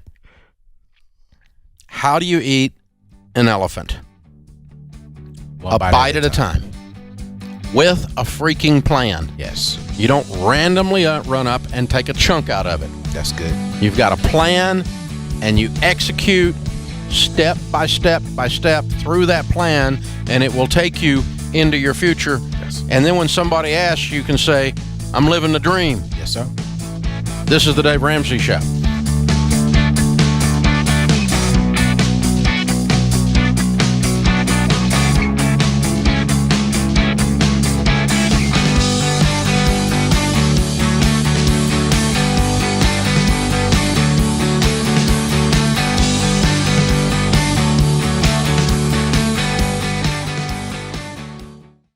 So you hear wealth, like I'm saying that word a lot, and you're probably in your mind thinking stereotypically what wealth or what a millionaire looks like. And probably what I think of sometimes, right?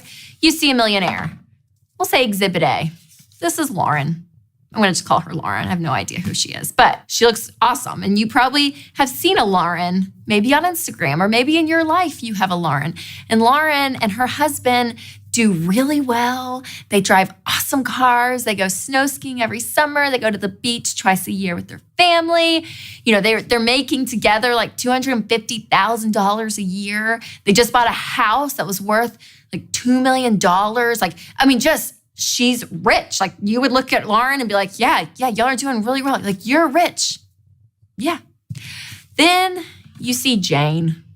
I'm calling her Jane. I saw her picture earlier. I was like, she's a Jane. Super sweet. Like Jane's great, right? But like, her clothes are pretty average. They drive used cars. They live in a pretty modest home. Her and her husband together, they make $90,000 a year. So pretty well, but nothing like extravagant. What if I were to tell you that actually Jane is richer than Lauren? Because here's the reality, you guys. It's called your net worth. Your net worth is what you own minus what you owe equals your net worth. What we don't know here about Lauren, sweet Lauren, yeah, she's looking good on the outside, terrible on the inside. Everything is on credit cards. They have car loans. They have a mortgage. They actually put nothing down on that brand new home they bought, and you think that they probably paid cash for it. They didn't. They put nothing down because they had nothing. They live paycheck to paycheck. They have no investments. They have no savings. They are stressed out. That is Lauren. Jane, well, get out of here, Lauren. Jane is actually amazing because they have a paid-for house. They just paid off their house. They have no car payments. They save for retirement. So technically, Jane's net worth is more than Lauren's. And you guys, like, this is, like, not what we think of, is it? Like, again, I keep thinking over and over again, like, we always see a picture of someone and we automatically think, oh, I bet they're really wealthy. But the people that are actually wealthy in America today, you don't even know who they are because they're not on TV and it's not all this glitz and glam.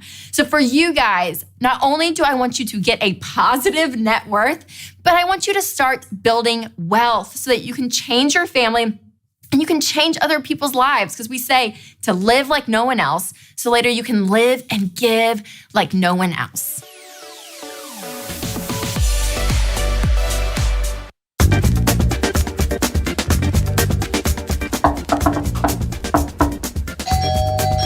Hello? Hey guys, we're here at Blake Thompson's house and we're supposed to shoot this video about saving money on your electric bill, but it doesn't look like he's home. But we're not about to pack up, waste all that gas, and drive back out here later. We're gonna conserve that energy and do this thing anyway. Guess you don't need to lock your doors around here. And you know what they say, when the cat's away, the mice will play. Let's do this. Turning your thermostat down 10 or 15 degrees for 8 hours a day would shave 15% off your bill. Smart thermostats make it easy to set it and forget it. Your water heater is probably set way higher than it needs to be. Turn that bad boy down to 120 degrees and watch that bill drop. Lighting takes up 25% of your energy bill, but LED bulbs use 90% less energy and last up to 25 times longer. Replace 5 bulbs and you could save up to $75 a year.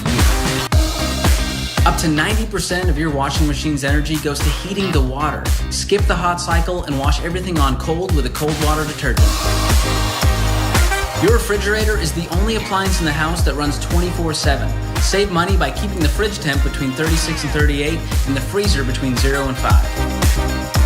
Even when your electronics are turned off, they're using phantom energy, which can amount to 15% of your bill. Plug all those gadgets into power strips for one-tap shut-off like a boss.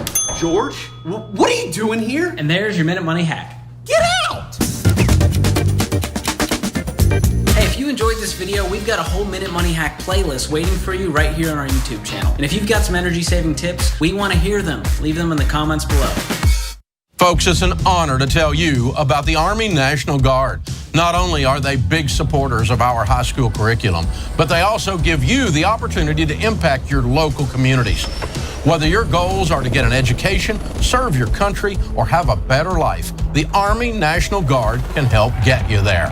Plus, they offer unbelievable financial benefits. Secure your future today. Visit NationalGuard.com to find out more.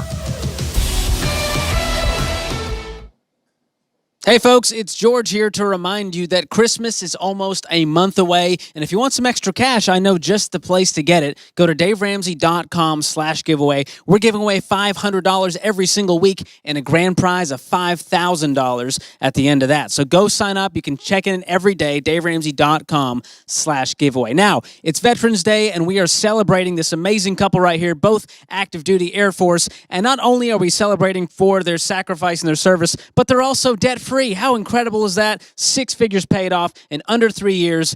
This is a rock and roll couple right here, and I can't wait to hear their story.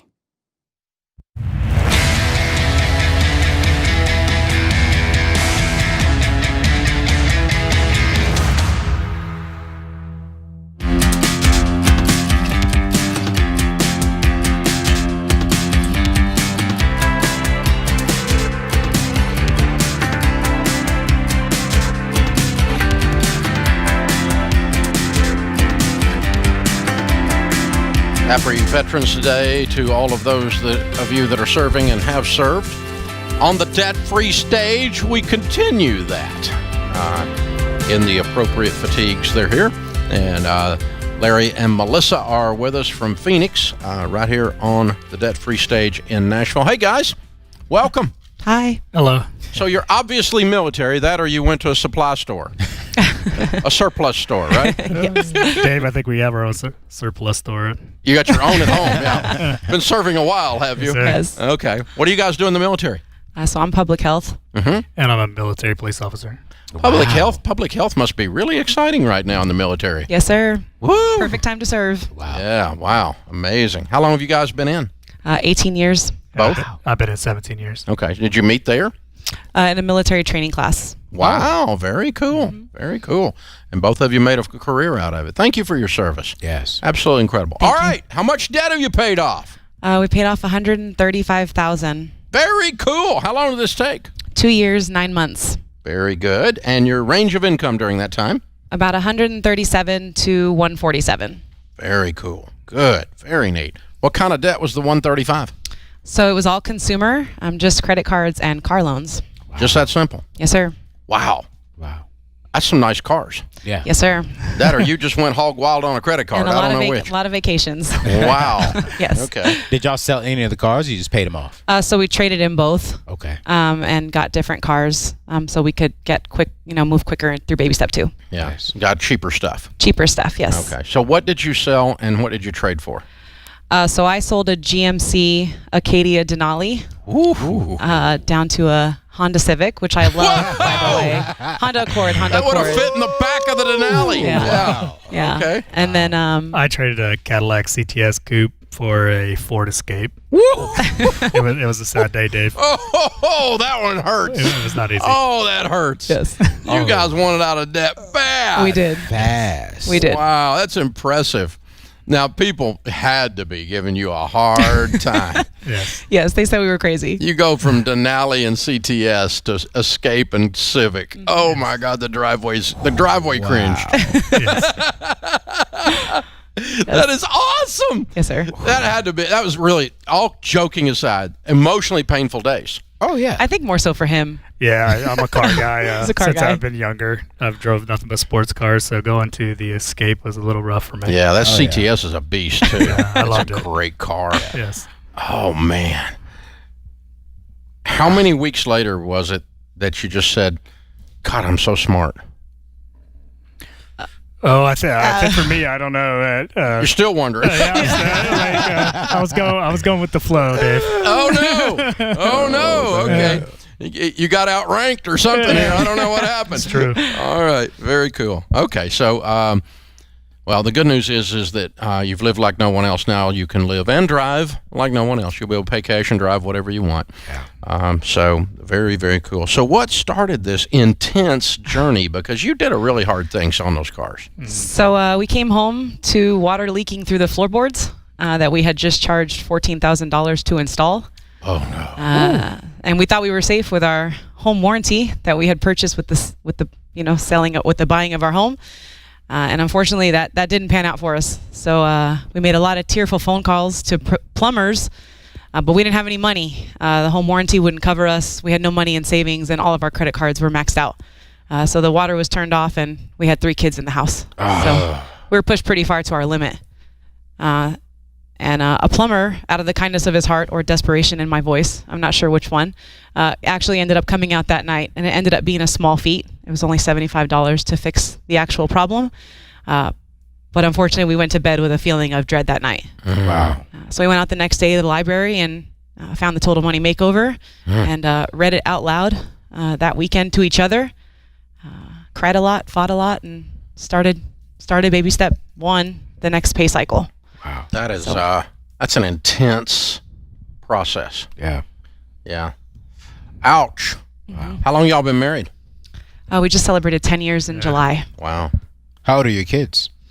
So Phoenix is 17, and then we have Noah, who's 6, and Lily is 4. Awesome. Wow. Very cool. Yes.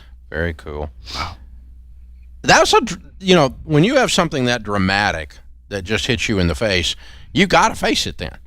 You can't just walk away from that. I mean, it's too in your face, right? Right. So you had to do it, both of you, and so that gives you enough emotional energy to run through the CTX to the Ford Focus move. Which it takes some emotional energy to do that, right? Or the Denali to the Civic, either one. But wow.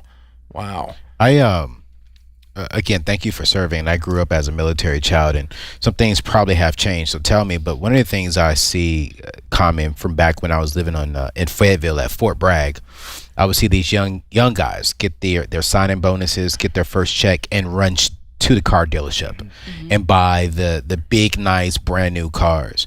To that young person listening to you today, what would you tell them that you wish you knew when you all first started in the military, with all the great benefits that you all receive? So for me, I work with probably like 30 young men and women that are around in their younger 20s and teens, some of them.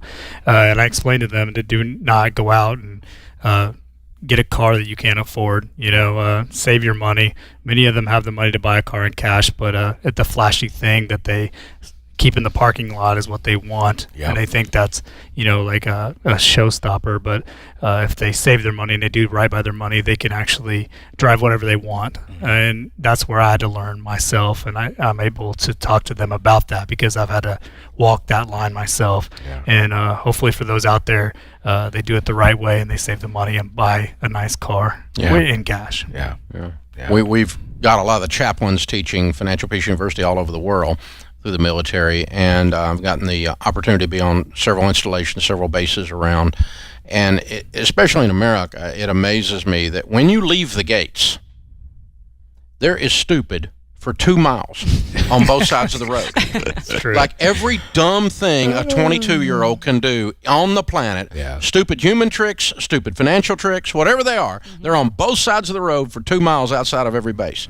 It's like the worst of the worst. And it's, man, I tell you, you guys that are officers and senior people have a real job, just corralling some 22-year-olds or 21-year-olds left home for the first time and keeping them out of that. That's a deal, man. It's a real deal. I think we focus on small goals for them. When we try to share our story, we try not to say, hey, pay off all your debt and sell everything and don't eat out for 3 years, because then people are like, whoa, no thank you. That's but true. we try to sell it to them, in small doses. And one that's really effective is showing them the calculator. So if you invest your car note, it'll grow to this much in 10, 20, 30 years. That's a $5 million car you're driving. Hope you like it. Exactly. And then the $27 a day is $10,000 a year. That seems to be really effective to people as well. That's good. I like it. Small doses for me. Yeah. Very cool. Well, thank you. Again, thank you for your service. Thank you for your incredible story, because you guys went all in. I mean, you there's no question. You've completely changed the way your brain works about money. I mean, you blew up everything. It's very impressive. It is strenuous. That much emotional shift in 2 years and 9 months is strenuous. It really is. It adds a stress level to your life to just have that much transformation going on, even though it's positive. So very, very, very well done. So very proud of you guys. Got a copy of Chris Hogan's book for you, Everyday Millionaires. We want that to definitely be the next chapter in your story, and I think you're well on your way. And the good news is, Larry, you're going to get a better car later. Yeah, don't worry, Dave. I already got that. Good. I love it. Well, I want you to have a good car. These people driving a junk car and they go, that's my Dave car. I went, wait a minute. Right. Your Dave car is when you get rich and buy anything you want. Come on. That's your Dave car. Yes. So let's get the kids in the picture before we do the scream and introduce them. Phoenix, Noah, and Lily are with us to do the debt-free scream together with their mom and dad. Yeah, Dave, Phoenix couldn't make it today. But okay. Noah and Lily will be here today. Perfect. Shout out to Phoenix. That'll still mark the day. Yes. All right, count it down. Let's hear a debt-free scream. 3, 2, 1. We're debt free. Yay! This is the Dave Ramsey Show.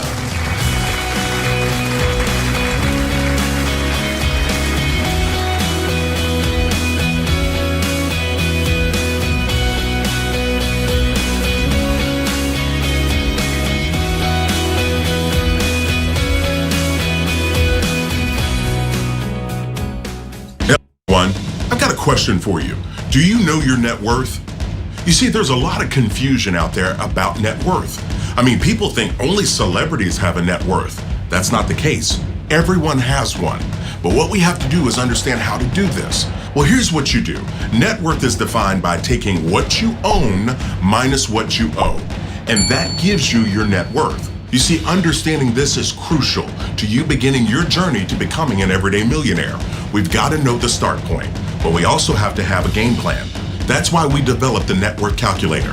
It's 6 easy questions tailored to help you to understand where you are and to know your net worth. You can do this, and I'm here to help.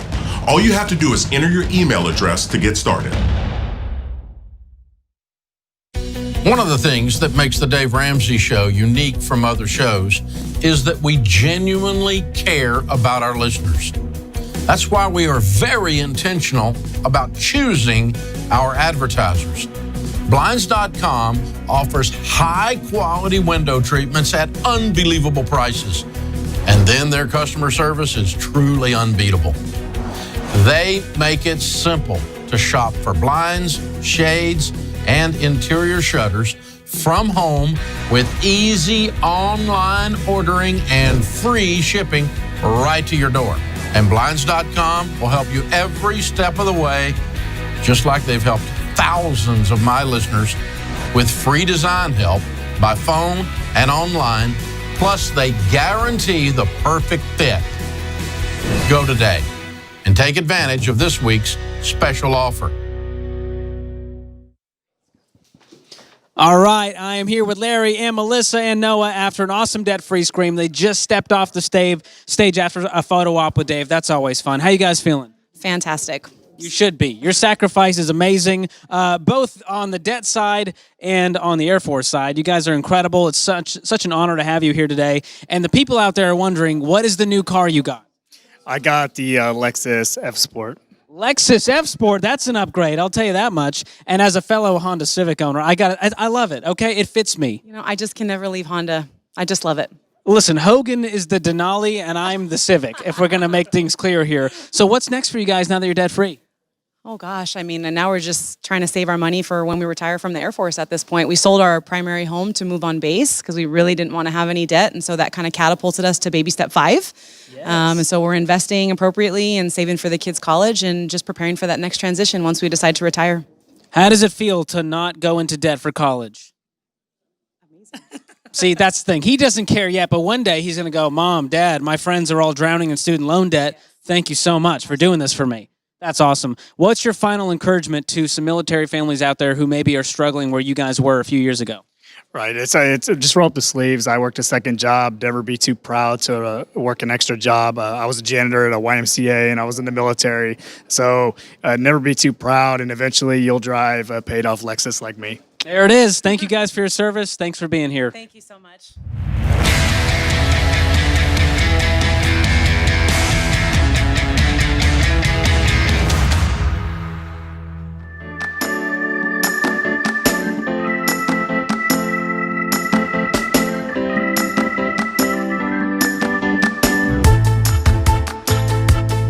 Anthony O'Neill, Ramsey Personality, is my co-host today here on the air. This is the Dave Ramsey Show.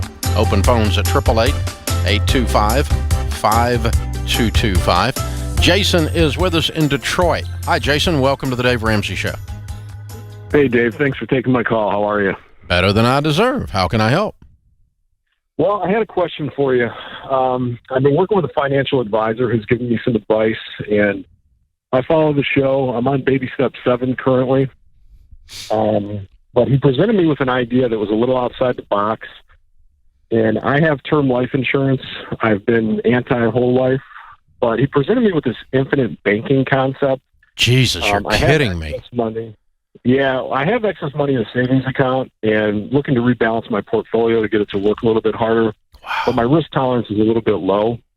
And he showed me how you can do this where you overfund the whole life policy. Yeah. You can access the money. You break even in year 7, and then the dividend outruns what you put into it. Yeah, it doesn't seem like a terrible idea in that regard, but I just wanted your take on why that might not be the best way to go. The problem is that where it gets confusing is that, God, he's selling a dividend.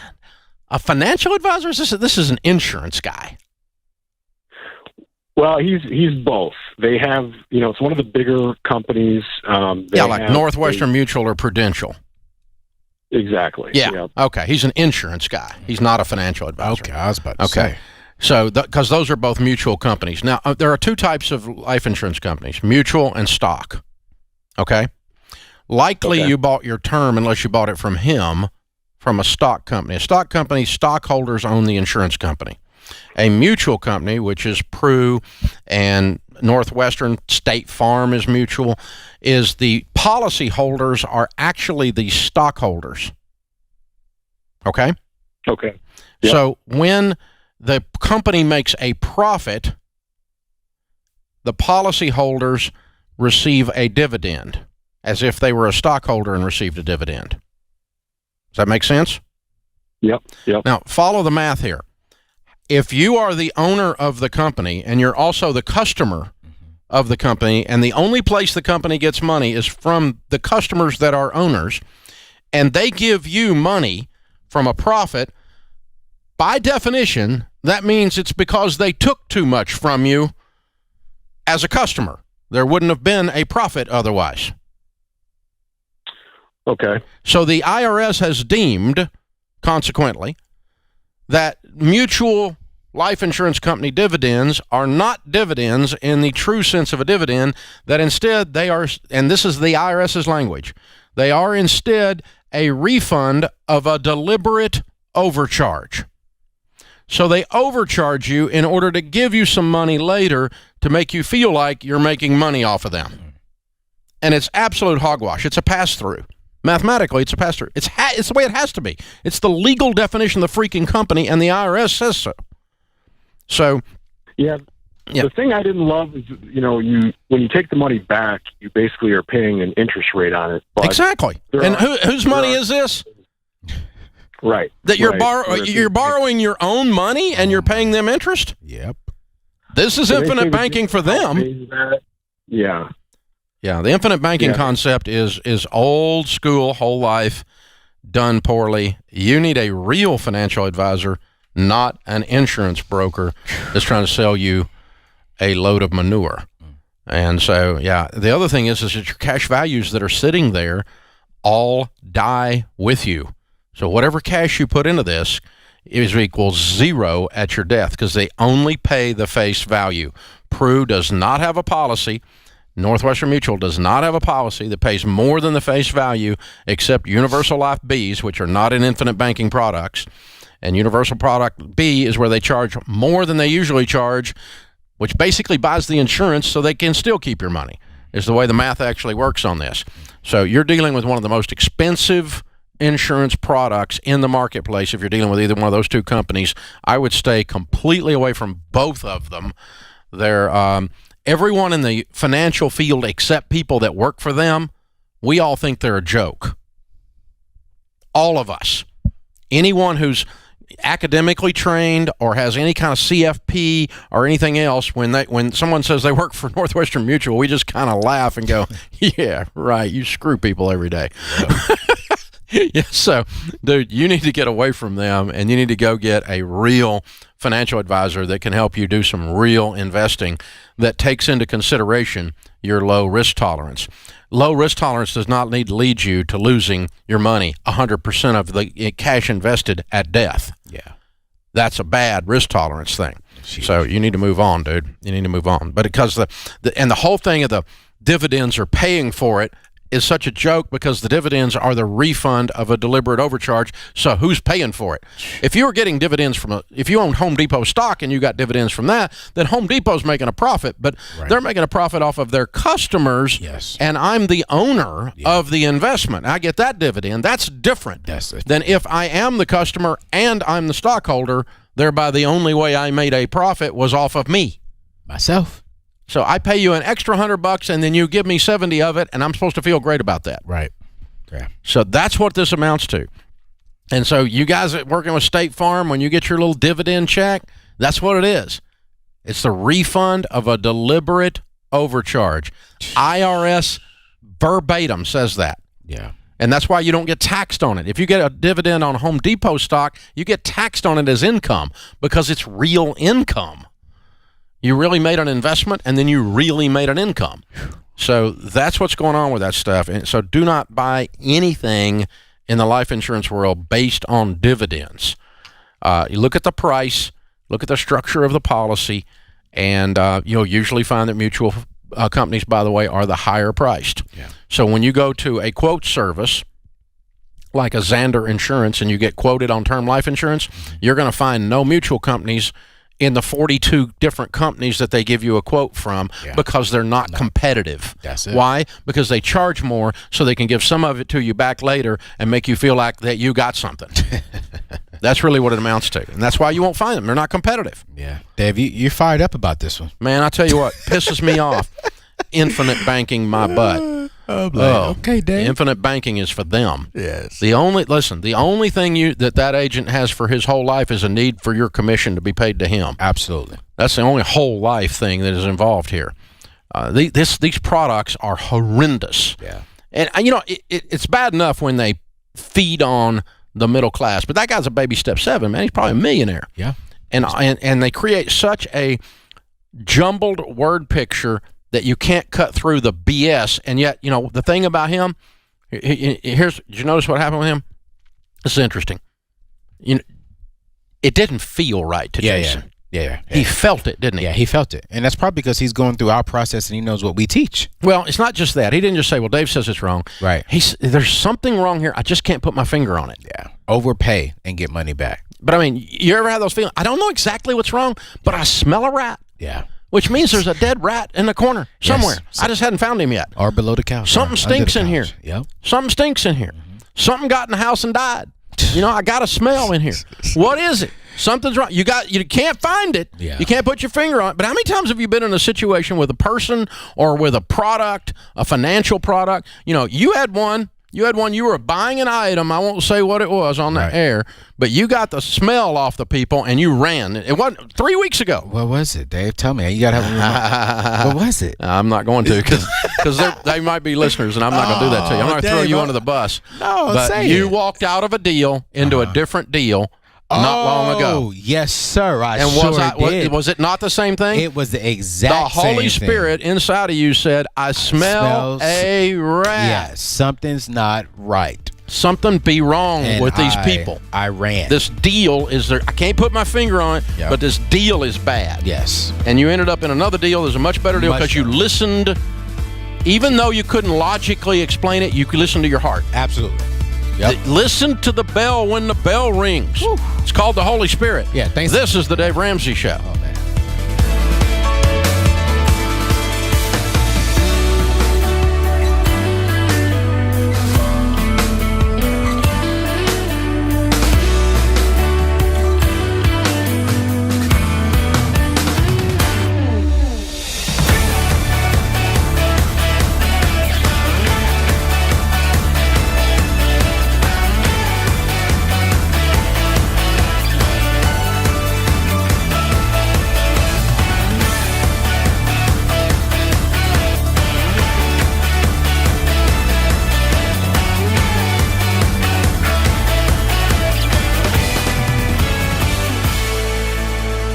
People call my show all the time complaining about how awful their timeshares are. And I've been saying this for years. Don't do it. What's going on out there that's allowing this industry to just continue? Dave, it's greed. And honestly, this isn't going to change until the industry decides to recognize that they have a customer service nightmare because of a terrible product. They're not taking care of their customers, which is why we're flooded with calls every day. Timeshare Exit Team is different. I mean, we've now have, almost 20,000 people out of timeshare contracts. Actual results. Actual results. It's a big deal. Yes. If you need out, Timeshare Exit Team is the team, the only team that I trust to help you. Schedule your free consultation by calling 844-999-EXIT or timeshareexitteam.com.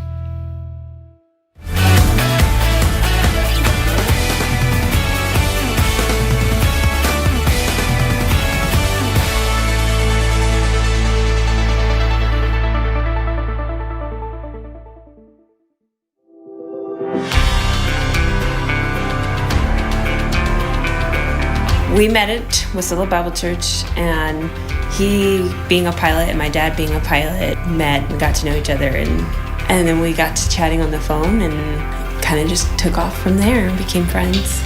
Her dad had given me a book when we first got married, one of Dave's first books, and Financial Peace, and we had read that. I had student loan debt, pretty considerable amount of debt for the amount of money I was making. But other than that, we didn't have any credit card debt or car payments or anything like that. But what caused us to decide to get out of debt was airlines are pretty fickle. So the turning point for me was knowing that we had too much debt and that I could possibly lose my job and not be able to function for even a month. I couldn't fill my car with gas one month because we had less than $100 in the bank. That feeling at the pump, I was like, I will never, ever be in this again. My name's Will, and this is my wife, Kelly, and we live in Wasilla, Alaska, and I work as a pilot for Alaska Airlines. And I am a photographer, horse trainer, adventure wife with Will. So when we got married, that was one of the big things. He was very spontaneous. He was very spontaneous. And I was very much a planner, and we clashed a lot. And we look at each other and we go, oh my gosh, I'm so thankful that we agree and we talk through things when maybe we have different ideas and then figure out how to combine those ideas. We set goals every year. On our anniversary, we'd talk money goals, and we always exceeded them. It was really amazing, actually. Oh gosh, when every dollar came out, that was amazing. Every dollar out, the budget is the most, other than being on board with one another and having the same goal, it's the most crucial aspect of getting out of debt. Yeah, you cannot lollygag. Yeah, because you can save thousands of dollars a year by budgeting and knowing what you spend. I don't know. We spent this whole last year debt-free, and it was really cool. Yeah, that was amazing. Every penny coming in, it didn't have to go out unless we wanted it to. That was a really crazy feeling.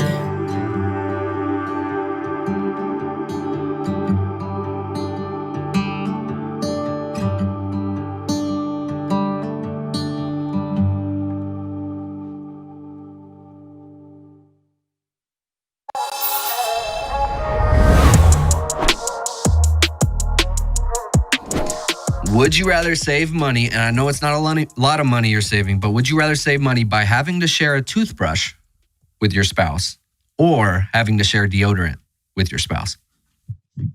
Deodorant. Deodorant? I've used her deodorant a few times, so it works. Okay. That's like, if you're cool with, I wear perfumey deodorant sometimes. You do what? So you're sharing a toothbrush then, Anthony? I'm not married. I'm single, so I can share a toothbrush. You talking about your future wife? A future wife? Yeah. So would you have to share your toothbrush or deodorant? Or she gotta have to wear your deodorant? I mean, well, the only person she kissing is me, so I do the toothbrush. Deodorant, I want that manly smell. All right. You see what I'm saying? Yeah. I want that manly smell. I want no perfume deodorant on me. Because if I gotta argue, she's gonna, I want this Dove extra. Man, I just need that clean stuff. And toothbrush, I'm good. I mean, the only person she kissing is me. Now, we got to talk about what you're going to eat throughout that day, but... Hey, DJ, tell him Dove ain't that bad. I know you put on some Dove. I mean, Dove is cool. I rock with Dove, but I do man Dove. I don't do that girly Dove. But flowery. DJ said he don't mind doing what his wife doing. Hey. Secret. Hey, sometimes to your side of the sink to get your deodorant, hers right there. Oh, man. But, bro... I can't do that because sometimes what if I don't take a shower? I just put a deodorant on, I got to be like, But that's her problem. Oh! She didn't mind sharing deodorant. Hey, man, But, I really do honestly believe both are neither wrong when you're married. I mean, you're married. Hey, yours is mine and what's mine is yours. There you go. See? Man. But with COVID going on, you're probably safe for sharing deodorant, right? Probably. A little bit. The reason I chose deodorant is because if you think about it, if someone does something to your toothbrush that you don't like, for me, I take that personal. You're so drop my toothbrush on the floor. I dare you to drop my toothbrush on the floor. He looked at his wife. I dare you. Yo, I love this couple, man. Y'all have fun together. I love it. He looked at her like, I dare you to drop my toothbrush on the floor. Hey, DJ, I'm right there with you, bro. I got some Flower Dove on right now. Used my wife's this morning, so. Flower Dove on with the Cavaliers sweatshirt? Hey, C's for Connor, dude. C's for Coca-Cola. Coca-Cola, not a sponsor.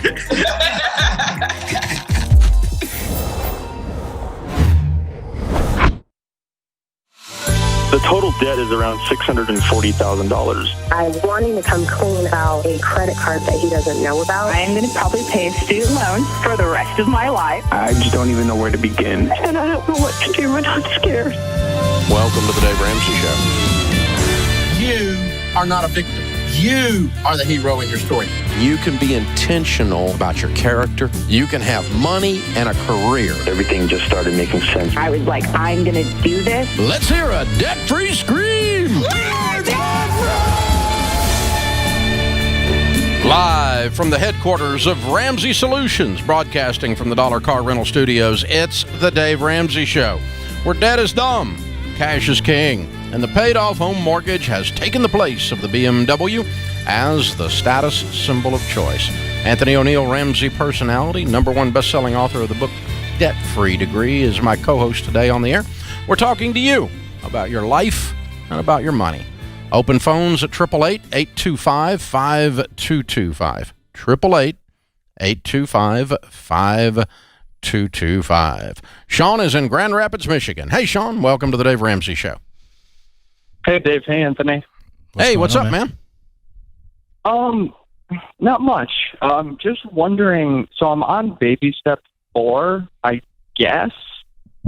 Well, the only reason I say I guess is because I've completed steps 1, 2, and 3.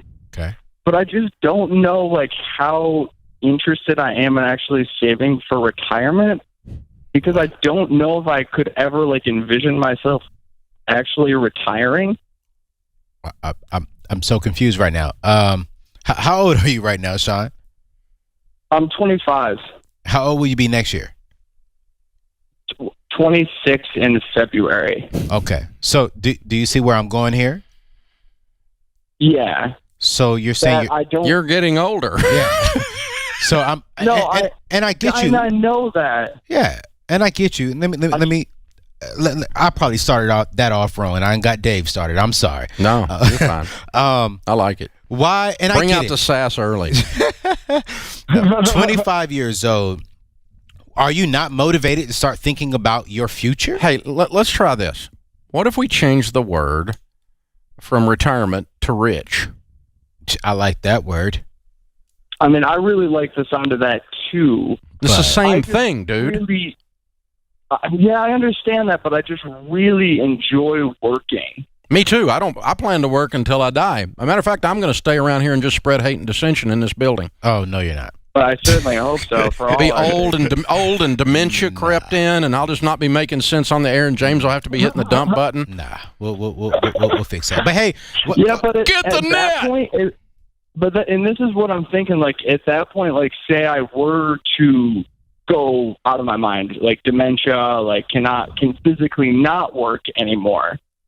Couldn't I just have money in the bank to be able to take care of that? Yeah, the problem is the bank pays crap. Yes, there you like go. 2%. No, So let's pretend that you retire, you reach an old age, whatever you want to call old at 25 years old. I'm 60, so old now is a lot older than it used to be. So, but let's just pretend you reach old age and you either have $1 million or you don't. Right. One life is better than the other one. Yeah.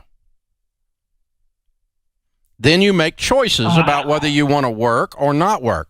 Dude, I haven't had to work in years. Right. I've had financial peace a long time. I work when I want to work. I love what you're doing. Yeah. And so you do the same thing, man. Build you up some wealth. And so I think what you're confusing is that you think you have to sit on a dock and fish at 55 years old and maybe catch a fish and just get a sunburn, and you call that retirement. Retirement to us means you got a huge pile of money, and you could spend the next 30 years giving it away, and never have given it all away because the pile was so huge. Yeah. And I think he's just, Sean, I really want you to think about your future. You're thinking about 55. What if you could retire at 45? What if you could be like Dave and myself? Because, I'm in financial peace. I don't work. I actually enjoy doing what I do with Dave and our team here. This is not a 9 to 5, like I got to get up and have to go do this. This is, I love helping people. What if that could be you at 35, at 45? But you have to start practicing these principles now. Yeah. Okay. And listen, the $1 million in your mutual funds at retirement is not a lot. But it gives you a lot more choices than not having any money at retirement, and depending on the government for social insecurity. Yes. And so you do not want the mantra of your life to go, I'm going to work all my life and hope the government, which is well known for its ability to handle money, will take care of me. That's not a good plan. So, yeah, the point is not retirement. The point is build wealth. Yeah, that's it. That's the point. So just change your vernacular on it, change your verbiage on it, and maybe that'll change the way you're looking at it. Now, how do we build wealth? The most efficient way to build wealth is in tax-free growth, which happens to be in this thing called a retirement plan, a Roth. Yes. But that's the most efficient way to build wealth. Yes. Keep the government's freaking hands off your money. Absolutely. And that, or buy paid-for real estate, which then it grows without any taxes on the growth until you sell it. Capital gains growth is not taxable. It's realized but not recognized under tax law.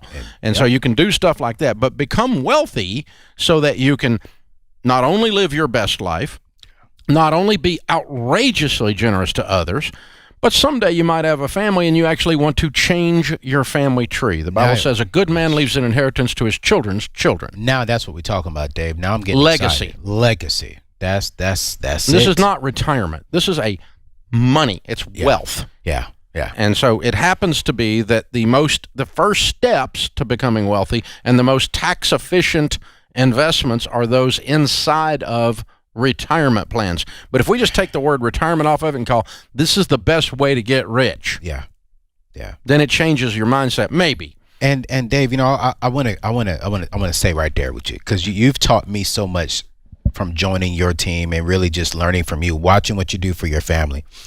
Here's another reason why I'm always recommending to millennials to think about wealth towards retirement, not just towards retirement, because what can you leave down to your children's children? Steve Harvey was on the show with Oprah Winfrey a while back, and he was telling a story of how his great-great-grandmother was passing away, and she asked Steve, she said, Steve, do you know your great-grandfather's name? He said no. She said, do you know why? And he said no. She said, because he didn't leave you anything. And that shook me when I was watching that.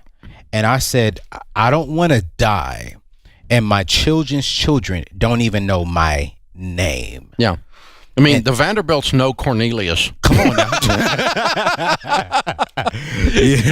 I mean, really. I mean, let's be real. They got a picture of the Commodore over the over the mantle, baby. Come on now. And when I look at you, your grandchildren's children will know your name. And I went to O'Neill. I stirred up a ruckus. You did. And I helped you build it. Well, we helped you build it. And so we are, that's for me, that's why. I want my grandchildren, and I wrote a vow to my kids. I said, hey. The idea is not wealth for wealth's sake. There you go. Money just to pile it up, that's mental illness. There you go, Dave. Okay, but money's only good for a couple things. Yes, sir. Give it. Yes, sir. Enjoy it. Yes, sir.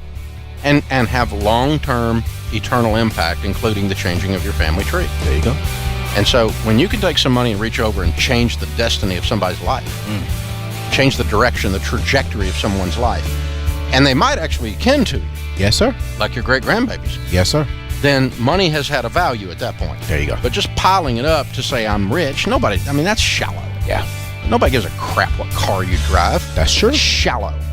Some girl wants to date you for what car you drive, don't let her go. Come on now. Be impactful for your future, not impressive. All right. This is the Dave Ramsey Show.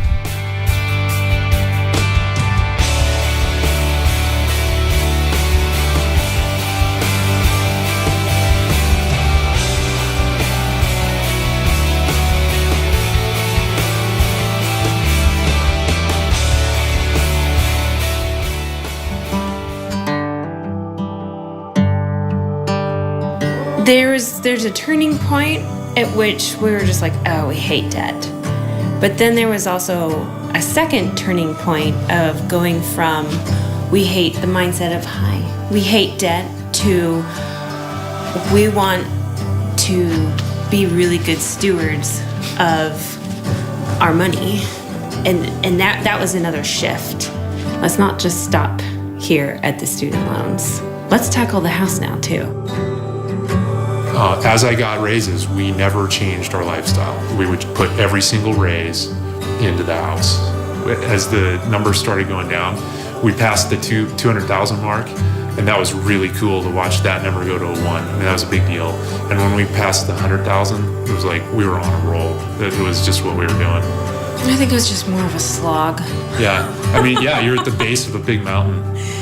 We had a trip planned down to the Kenai Peninsula. It's about a 4-hour drive out of Anchorage. And we realized that trip coincided with the month that we were going to pay the house off. We're known as kind of like the crazy adventure couple. We go and do things that most people would not do. How poetic that we're doing an adventure and paying off our house in the process of it. It took us 8.5 years to pay off my student loans in the house. It was long. In fact, we've talked about it recently. I don't think we realized what kind of a sacrifice it was until after we were done.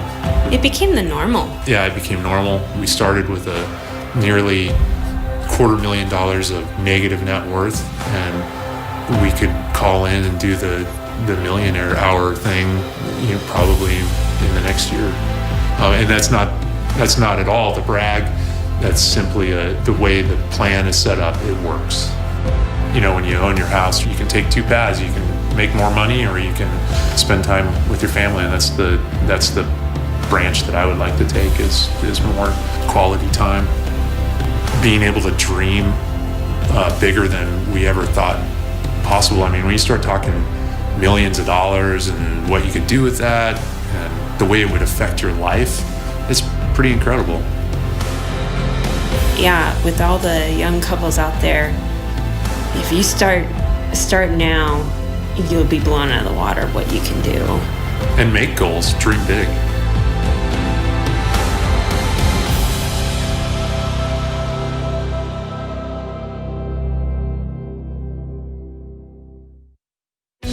One of the things that makes the Dave Ramsey Show unique from other shows is that we genuinely care about our listeners.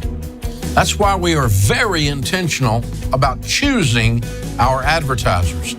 Blinds.com offers high-quality window treatments at unbelievable prices. And then their customer service is truly unbeatable.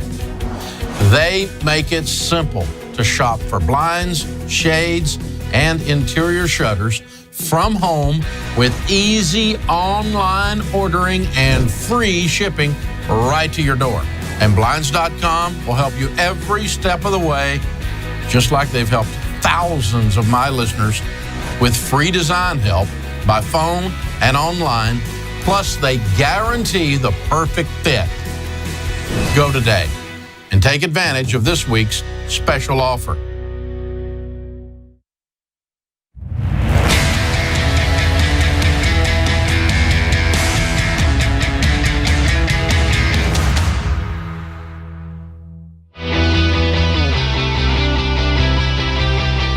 Hey, open phones at 888-825-5225. I never do that. That's funny. All mics are hot, fool. All right. Jump in. The phone number is 888-825-5225. Anthony O'Neill is the Ramsey personality co-host for today, hanging out with me, learning how not to do radio. If you haven't heard, we're giving away cash. The Ramsey Christmas giveaway is underway. Congratulations to Natasha from Idaho. You just won $500. Woo! Our team will be in touch. You were drawn for this week. Every week between now and Christmas, we're giving away $500 with a $5,000 grand prize. Be sure you jump on at daveramsey.com/giveaway and register every day. No purchase is necessary. If you're looking for life-changing gifts for family and friends, today we are running a one-day sale For the first time ever, you can get our starter envelope system for $5. Pick one up for yourself, your family, your friends while they're 72% off. And shop over 50 of our best-selling books for only $10. Those $5 envelope systems makes a pretty good stocking stuffer. So DaveRamsey.com/giveaway. Check out the one-day sale, $5 each on the famous starter envelope system, 72% off. And 50 of our books, all bestsellers, only $10 each, including John Deloney's new quick read. Oh, it's kind of blowing off the shelves. It really is. Redefining anxiety. Yeah. This guy. Which he's helped us do that because we're working with him. Good point, Dave. Good point, man. Will is with us. Will's in Denver. Hey, Will, welcome to the Dave Ramsey Show. Hi, Dave. Hi, Anthony. How's Tennessee? I'm actually headed to Nashville tomorrow. It's amazing. Yeah. Come on, brother. We'd love to have you. I'm looking forward to it. I want to try one of those cookies. I've been hearing about them for years. So I just moved to Denver, and I'm working on baby step 3B as best I can. My current plan is to pause my retirement and save all my extra money in like an S&P 500 index fund for about 5 years.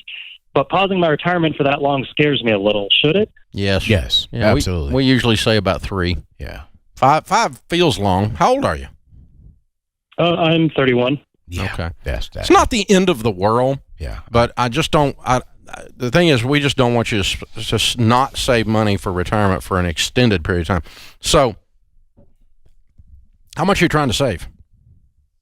I mean, kind of with 5 years, I was going to try to see if I could manage to pull off $100,000. That'd be difficult, but planning on putting all my bonuses, $500 a month. I got a relocation package recently. I put half of it in there. But I do have it in the S&P, thinking it'd be a 5-year plan. But now you're telling me 3. Now I'm wondering if an index fund is a great move. Well, you're probably okay. Yeah. How much do you make a year, Will? 65. Okay. How much of a house are you trying to buy eventually? With Denver, I mean, by the time 3 years is up, they could all be $1 million plus. But I'm thinking could maybe pull off between like 250 and 3 to start with a condo or something. Yeah. Okay. That's good. Yeah. Well, you probably don't need 100 down to do $300K. No. So you may want to shorten the term just a little bit, and or lower the down payment. Yeah. It might mean both, but I'm 5 years is max. Yeah. I mean, we usually say 3. Yeah. And if you got some time and you want to go that route, I don't have any problem with it. If you're doing 5 years and you ended up with 100% down because of something happened, you know what we're not calculating here? We're not calculating the fact your income is going to go up during that time. Yeah. I was about to say, you've been generous for 5 years, Dave. Hopefully, yeah. I'm saying 3. No more than 3, man. Yeah, that's generally where we are. You know what I would do is I would do it for 3 years and then give yourself permission to change the plan. Yes. You don't have to keep doing that just because you started that way. You could go 3 and go, okay, I'm fine. Or 3 and you look at it and you go, I've made a lot more money. If I go 1 more year, I'll stretch it to 4. I can get there. But I don't want this to drag out and you look up and it's been 10 years. Yeah. That wouldn't be the way I would change the plan. Right. So, good question. Good question. Matthew's with us. Matthew is in New York City. Hi, Matthew. How are you? Hey, how we doing? Great, man. How can we help? So I'm curious as to your opinion. I'm considering moving out of my mother's apartment where I live with her and my sister. I'm only 20 years old. Is this a good move or is this not a good move? Are you doing anything what are you doing with your life right now? Are you in school? Are you working? What are you doing? So currently I do school probably in class about 15, 20 hours and studying another 10. And then I work full time in a restaurant about 45 hours a week. What do you make? Yeah.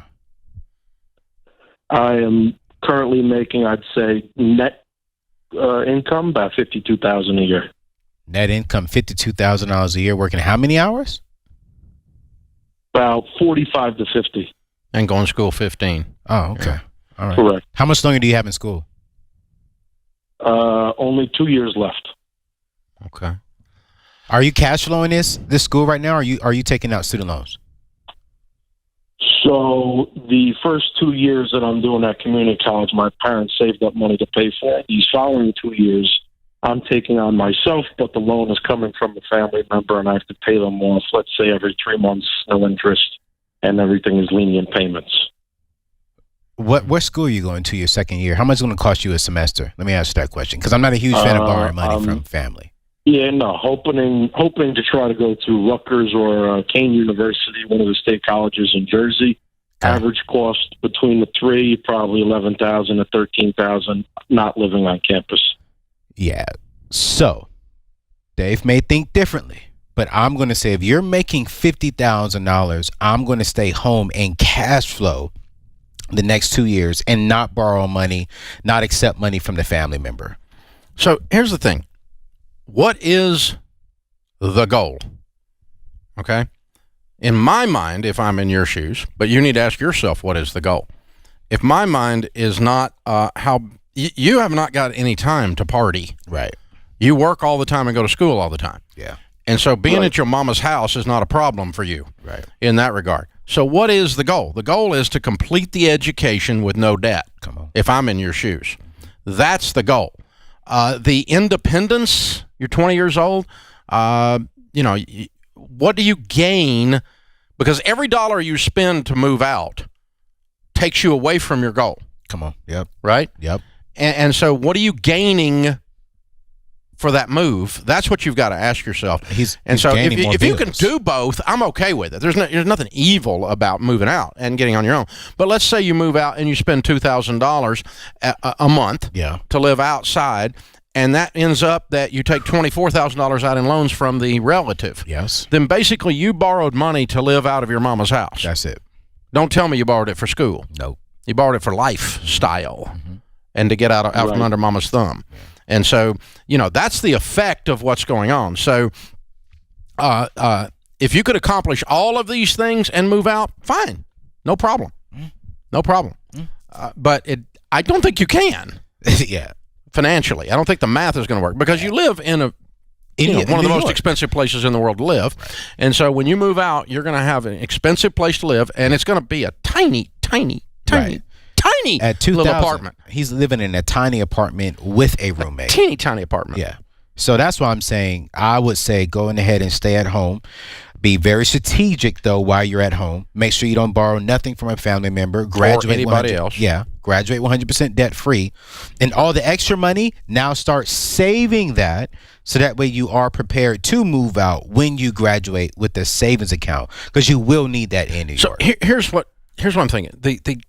The reason that most of us don't hit our goal is not that we didn't know what the goal was. It's that we develop a competing goal. There you go. And the two goals compete with each other, and you end up hitting neither one of them. Right. Okay? Right. I have a goal to eat this box of donuts. Right. But I also have a goal to lose weight. These are competing goals. Right. You can't do that. All right. So in your case, what I would say is it's a lesser goal to move out than it is to graduate debt-free. Yes. So if you put enough money in the bank to graduate debt-free and move out, then move out. But until then, I wouldn't. I like it, Dave. We agree on this one. Yes. Well, it's good that we agree. It's a brain trust. Yes. This is the Dave Ramsey Show.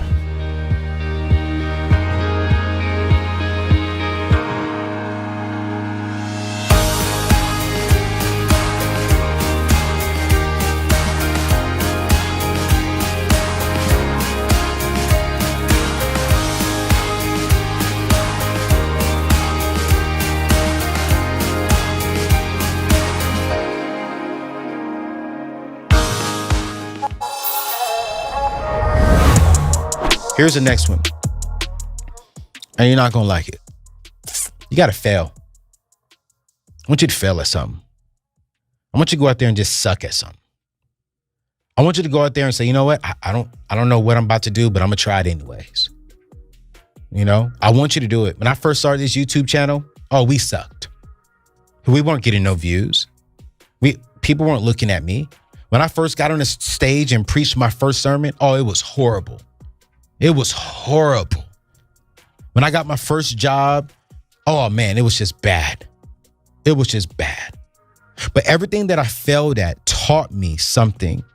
And so today I'm the man I am because I can look back at the things that I failed at. This generation of young people, we want to just be owners and entrepreneurs and just rise to the top, but we don't want to go through the proper steps to get there.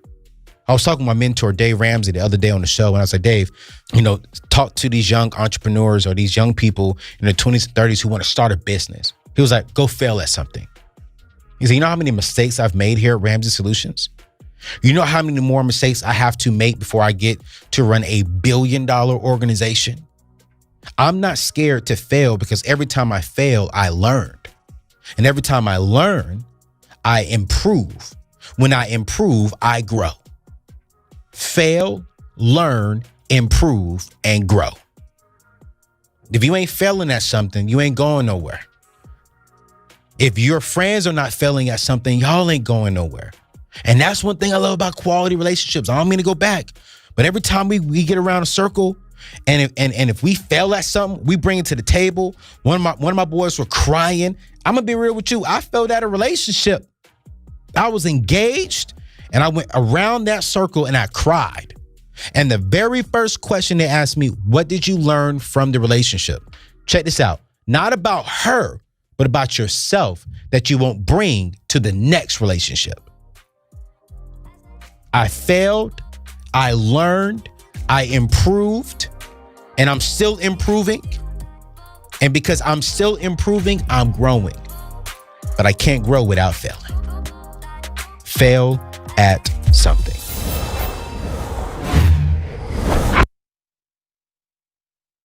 Hey guys, by now you know about Financial Peace University. This is the class that teaches you the proven plan to take control of your money, get out of debt, and build wealth. Over 6 million people have done this, and on the front lines are these people called coordinators that are leading these classes all across the country. They invest their time to help other people like you win with money, and you can be one of them.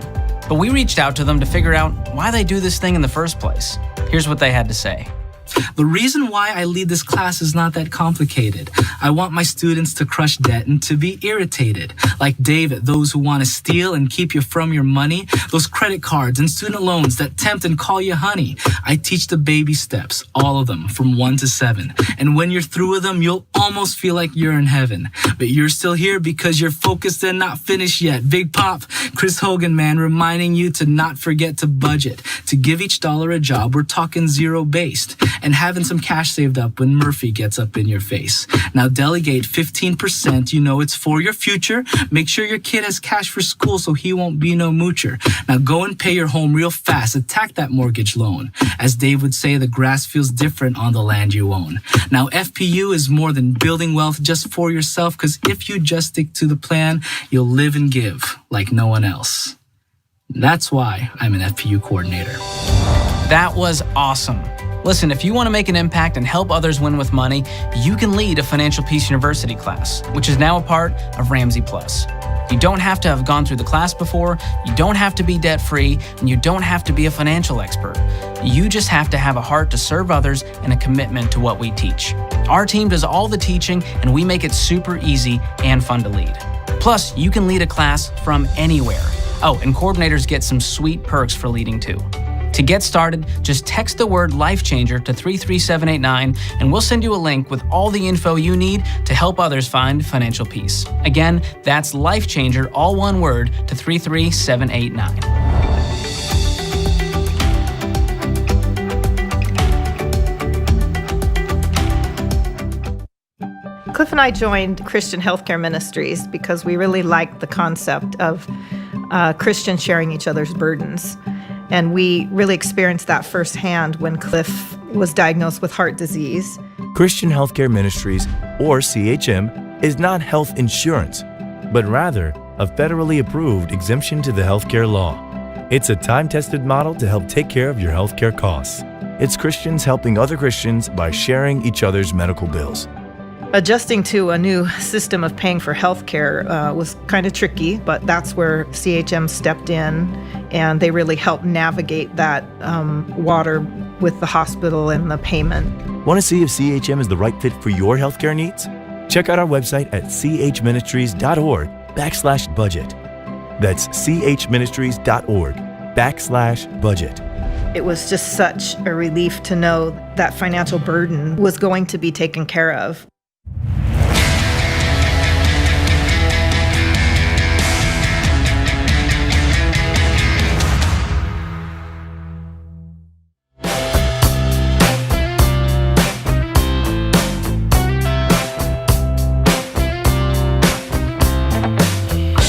Tony O'Neill, Ramsey personality, is my co-host today. Calling from Suffolk, Virginia on Veterans Day. Cody and Kaylin are with us to do a debt-free scream. Congratulations, guys. Hi, thank you. Well done. So you guys serve, or one of you serves? Who's in the military? Yes, I am. I'm in the military. I'm in the Navy. Okay, cool. What do you do in the Navy? I'm an aviation electrician. Awesome. How long have you served? I've been in for 14 years. Wow. Thank you. Thank you for your service. We're doing all veterans and active duty debt-free screams today on the air to say thank you to all of you folks. We appreciate all of you. So how much debt have you paid off, Cody and Kaylin? We paid off $33,900. And how long did this take?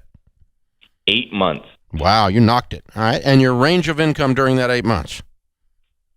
We were on a salary of $75,000. Mm-hmm. Okay, so it just locked in. That was it. Okay, cool. What kind of debt was the $34,000? We had 2 vehicles, a credit card, and store credit for some smartphones. So you guys are kind of normal. Oh, man. Pretty much. Yeah. How long y'all been married?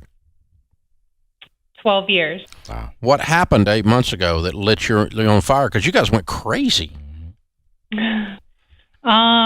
So I'm a photographer by trade, but I set it aside to homeschool 7 years ago. I was serving my church and as a photographer, and I wanted to get a better camera, and so I started side hustling to get a new camera and get it up to date so I can better serve my team. And it took 6 months, and I saved up what I needed. And afterwards, I looked at Cody and I was like, all right, what's our next goal? Like, what can I save for now? And he said, I want a garage. And I was like, well, my side hustle is not going to fund that. But if we pay off the cars, that might fund it. And so then we kind of remembered Dave Ramsey from, many years ago. The foundations were there from when we were newlyweds, and it just kind of put us back on track. And we just went straight to it. Wow. Okay, so when you were newlyweds, you went through Financial Peace, or you just had heard the name Ramsey? So when we were newlyweds, my Aunt Jan and Uncle John did our first budget with us. Wow. And they gave us Total Money Makeover, and they gave us the old CDs to Financial Peace Military. Okay, good. Very good. And so we kind of did like a self-led. So you drug them back out? Yeah, well, I just started listening to the podcast, and then I would, every time here in Hampton Roads, there's a lot of commuting. And so every time I was in the car, I would just listen to it. And it got us motivated. You hear the debt-free screams. I would like goosebumps every time. Some of them I would cry. I was like, I can't wait to do one. My kids would say the same thing. I love it. How many kids have you got? What ages? We got 3 kids. Mm-hmm. Wow. 2 boys and a girl. How old are they? The oldest boy is 10 years, the second boy is 7, and the girl is 3 years old. Okay. Nice. So you look in those faces, that also gives you some motivation, right? Yes, of course. Yeah. So now let me ask you this, Kaylin and Cody. What was the hardest thing during this journey, paying off $33,000, $900 within 8 months? What was the thing that you all had to really get over together as a couple? So one of our biggest struggles was we were paying off debt, but we still had a credit card, and it was a 0%. And in our head, we were like, oh, it's 0%, but we didn't realize how much of a ball and chain that was around our legs. Like we only shopped at that one store because we had a credit card there, and it was like you don't realize how tied down you are to it. And so when we created the sinking fund for it, and it's our home improvement fund, so I won't say the store, but we stopped using that credit card and created a sinking fund specifically for home improvement. And now we're free to shop wherever we want. Yeah. We're not tied down to that store. Turns out Lowe's has deals, and so does Home Depot. Yeah, exactly. Yeah, right. And sometimes they're alternating. Yeah, absolutely. Absolutely. So it is amazing how not only do they make a killing on those store cards, but how they also create a brand loyalty with them. I because I would never think of going to Lowe's. I have my Home Depot card. I mean, it's just ridiculous how our brains work. We've all done that same thing. Sears started it. Sears did, Dave. 1,000,000 years ago. Trust and me. look where they ended up. Yep. BK. Bankrupt. Okay, so there you go. They even started Discover Card. They did? They did, and sold it when they went bankrupt. So there you go. I did the not first time know they went bankrupt. So anyway, I love these stories. But anyway, way to go, guys! You broke free. Yes. So, who were your biggest cheerleaders? Our kids. Yeah. Wow. So they've been practicing their debt-free scream? They have. Because I hear them in the background. They're ready to go. They're pumped. Oh, my 3-year-old. Oh, my gosh. I'm going to take a video of her debt-free scream just by herself because it's amazing. Yeah, post it on YouTube with us, okay? Yes. Okay, I will. That'd be cool. I love it. Yeah. So that's Candy, right? That's Candy, yes. Yeah, I love it. Yeah, that's fun. All right, guys, we're proud of you. Again, thanks for serving. We got a copy of Chris Hogan's book for you, Everyday Millionaires. That's the next chapter in your story. $34,000 paid off in 8 months, making $75,000. Cody, Kaylin, Carter, Chris, and Candy from Virginia. Count it down. Let's hear a debt-free scream. 3, 2, 1. We're debt-free! Way to go, kids. You stole the show, man. You hear the kids louder than you hear the parents. And what's weird is when you're 10 years old, you'll tell your grandkids about when your family tree changed. Yep. We called in this radio show. Yep. They used to have these things called radio shows back then. Used to. And there was this guy on the radio who was crazy. Yeah. And my mom listened to him all the time on this old thing they used to call podcasts. And she decided we were going to get out of debt. And that's why, honey, that we don't have any money problems a generation later. That's the sound of a family tree being changed right there. You heard it. Man. I love it. I love it too. I mean, the math change is important. Yes. But when the kids get change. it like that, and the kids have been practicing, it's drilled into. Yeah. You can't get away from it. No. I mean, they get married, and they're 22 years old, and their new spouse wants to go out and get a credit card and go into debt. They're going to go, no! Nope. It's all because their brains are changed. Yeah. It's reset. I love it. And these debt-free screams are not just about money, Dave. They're about life change. It's about freedom. Yes, sir. You can hear it. That's why everybody cries and gets goosebumps when you hear them. You know what freedom sounds like. Yeah. Our question of the day comes from Blinds.com. They have a 100% satisfaction guarantee. Even if you mismeasure, make the wrong color, they'll remake your window blinds for free. Always use the promo code Ramsey to get the best deal. Today's question comes from Elise in California. I have about 5 student loans totaling to $26,000 during the pandemic, and while the interest rate is at 0%, I have managed to pay off one of the loans. Unfortunately, I owe taxes for 2019 to both the federal and the state totaling about $5,000. I have been making monthly payments to both with $200 each and an extra monthly payment of $400 to my student loans. Should I hold off on the student loans to knock out my taxes? I'm knocking out my taxes because I don't want to get any issues with them down the road and then immediately getting back onto my student loan payments. Absolutely. That's exactly the right answer. Absolutely. And you do not want the KGB, the IRS in your life. You do not want them there. Yeah, you don't. And they have unbelievable penalties, unbelievable interest, unbelievable power to screw up your life. Yes. You want them out of your life as soon as possible. Yeah. And other thing is, why are you $5,000 short on your 2019s? Have you gone back and changed your withholding so that you're not short on 2020? Yes, sir. Because 2020's over, you may have another $5K waiting on you right around the corner if you hadn't gone and fixed that dadgum withholding, because you're under withholding apparently. Yep. Unless something else happened, that's the only explanation for that mathematically. Yeah. This is the Dave Ramsey Show.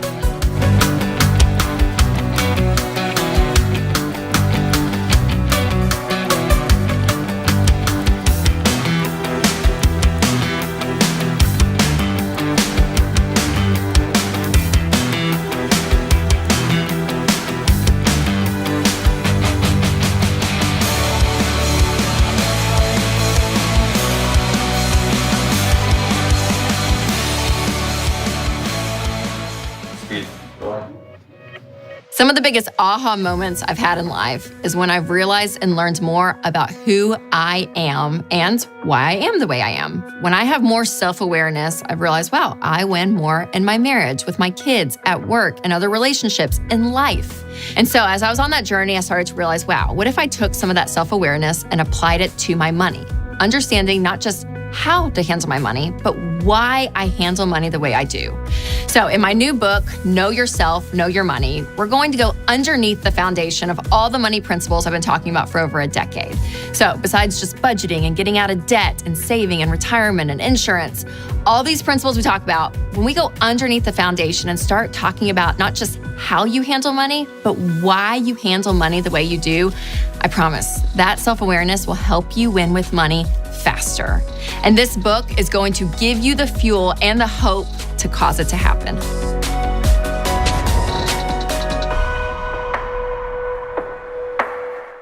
A lot of things that we've experienced that it just kind of shaped us and made us who we are. I'm Vanessa Morin, and this is my husband, Eloy Morin, and we've been married 10 years today. It's our wedding anniversary. The accident, that was a huge turning point for us. I just said, babe, we just need to pray. And I said, I don't know what's going to happen, but I love you. No matter what, I love you. And if I'm not here anymore, it'll be okay. I'm so tired of life happening to us. From now on, I'm going to start happening to life. And at that moment, everything changed. Like my mindset changed. I felt it. The environment changed. The atmosphere changed. We held tight and we just said, this is it. We said, I do years back, and we're going to keep marching forward. We're just going to keep going. Life hit us really hard, but life is not bigger than God, not the God we serve. It's not. I know that He has great plans for us. Absolutely.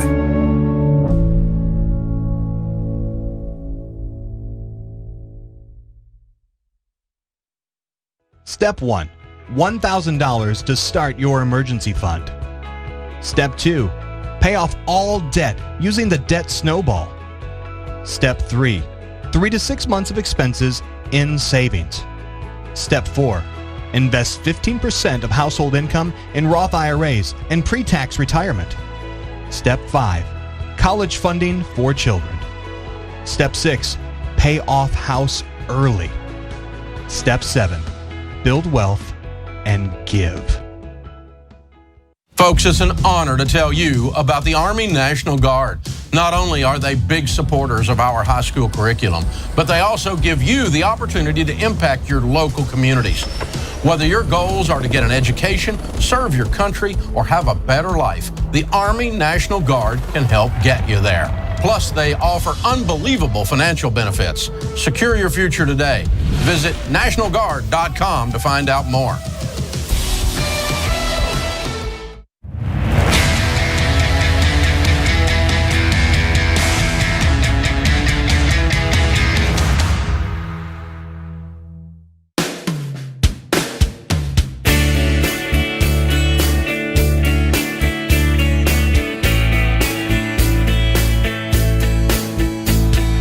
Our scripture of the day, John 15:13, greater love has no one than this, that someone lay down his life for his friends.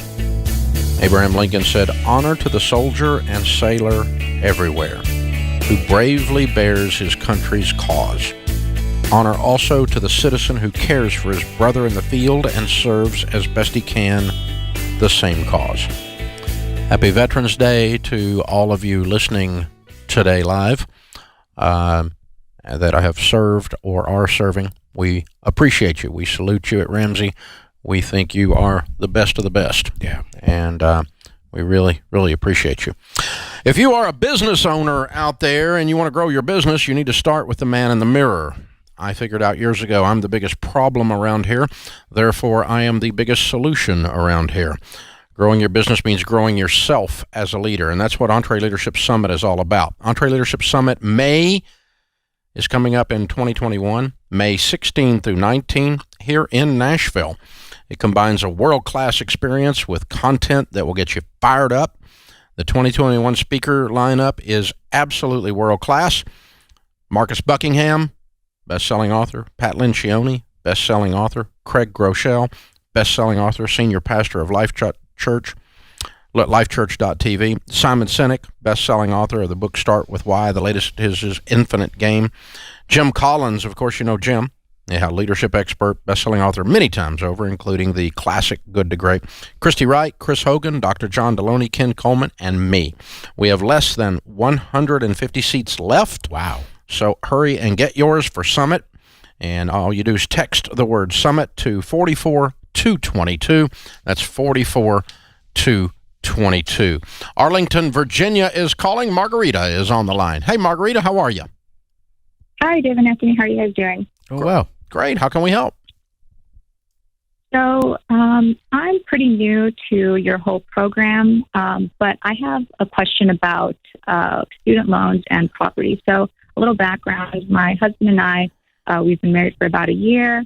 We're both 23. He works at a consulting firm, and we both make about $130,000 after taxes. We have about $80,000 in student loans, and our rent is about $2,000 a month. As you know, Arlington is pretty expensive, but we really want to buy a house. So I guess my question is, should we go about buying a house first and looking in different areas, or should we tackle those student loans now? You're $80K in a hole right now, so we're focusing on the student loans. And I'm doing the math right now. So you have $80,000 in student loans. Is that your only debt? Yes. Okay, cool. So you make $130,000 net. You're spending about how much are you spending on rent right now? $2,000, right? So you're spending $24,000 a year on rent, another $10,000 in expenses. So doing the math, you can honestly have this paid off within about 18 months if you really aggressively go at it. And so now that's not bad. Now you're in your 20s. How long have you been married?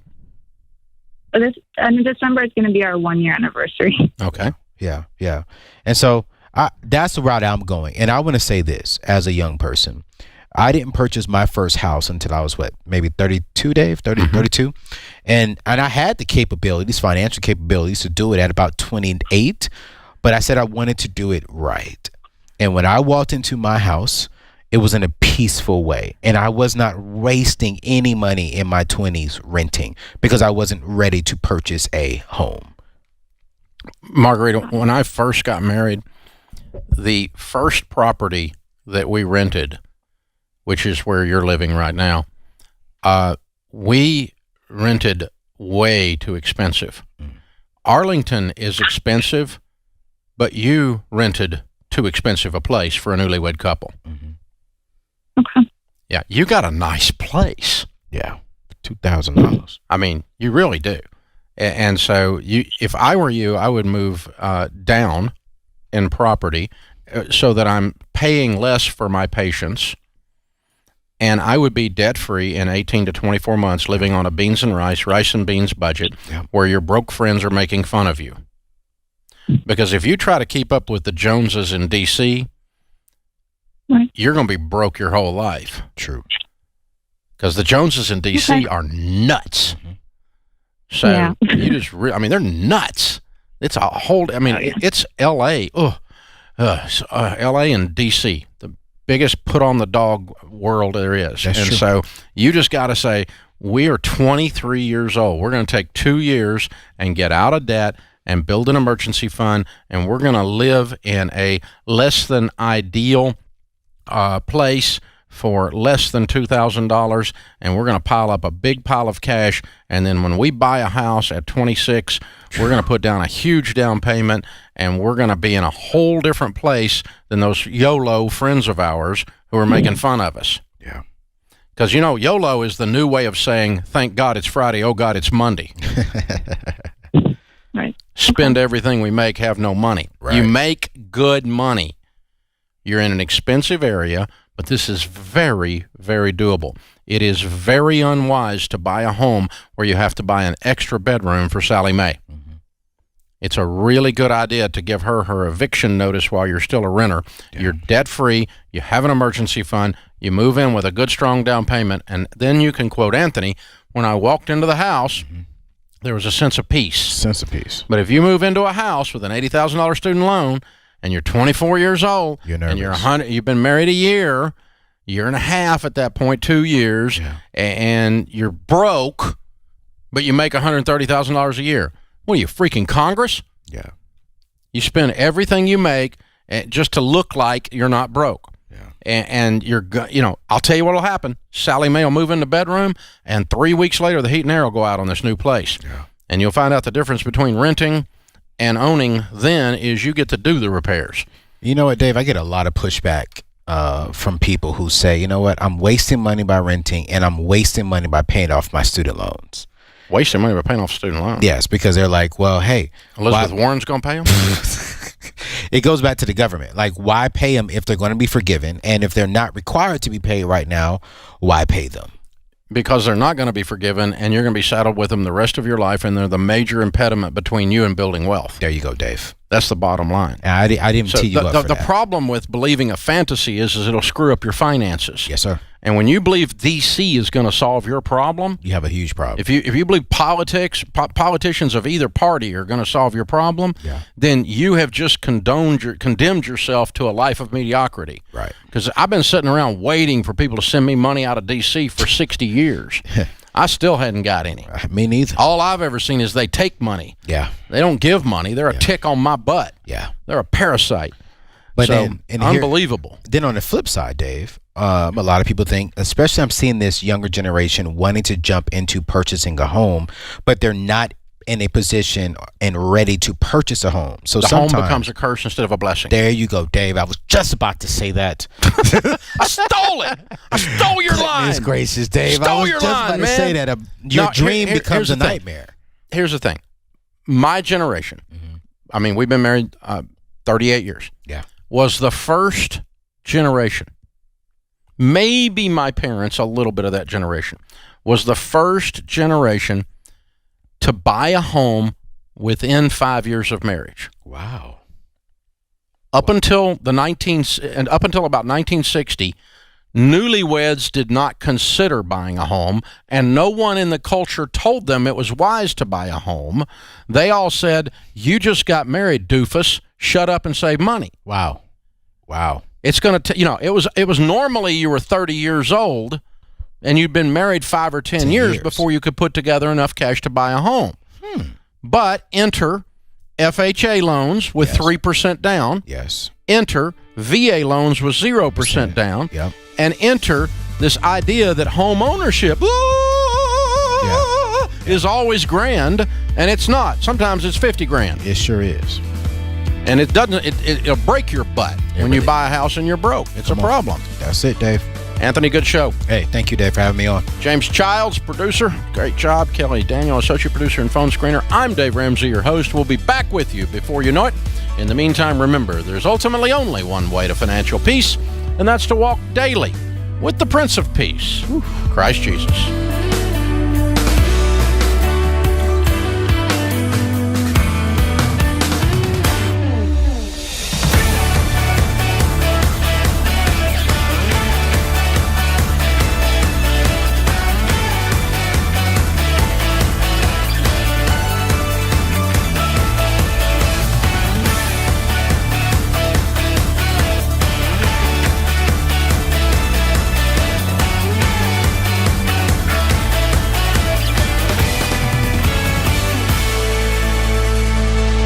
People call my show all the time complaining about how awful their timeshares are. And yet you guys have been really having good success getting people out of their timeshares. We have. We kind of helped create this industry. Now there's a lot of exit companies out there. They come and they go. Timeshare exit team is different. I mean, we've now have, almost 20,000 people out of timeshare contracts. Actual results. Actual results. It's a big deal. Our guarantee is that if we can't get you out of your timeshare, we give you your money back. Hey, if you need out, Timeshare Exit Team is the team, the only team that I trust to help you. Schedule your free consultation by calling 844-999-EXIT or timeshareexitteam.com. I made as many mistakes as far as taxes were concerned, and we wanted to do things correctly. We got very frustrated knowing that there's got to be a better way to do this.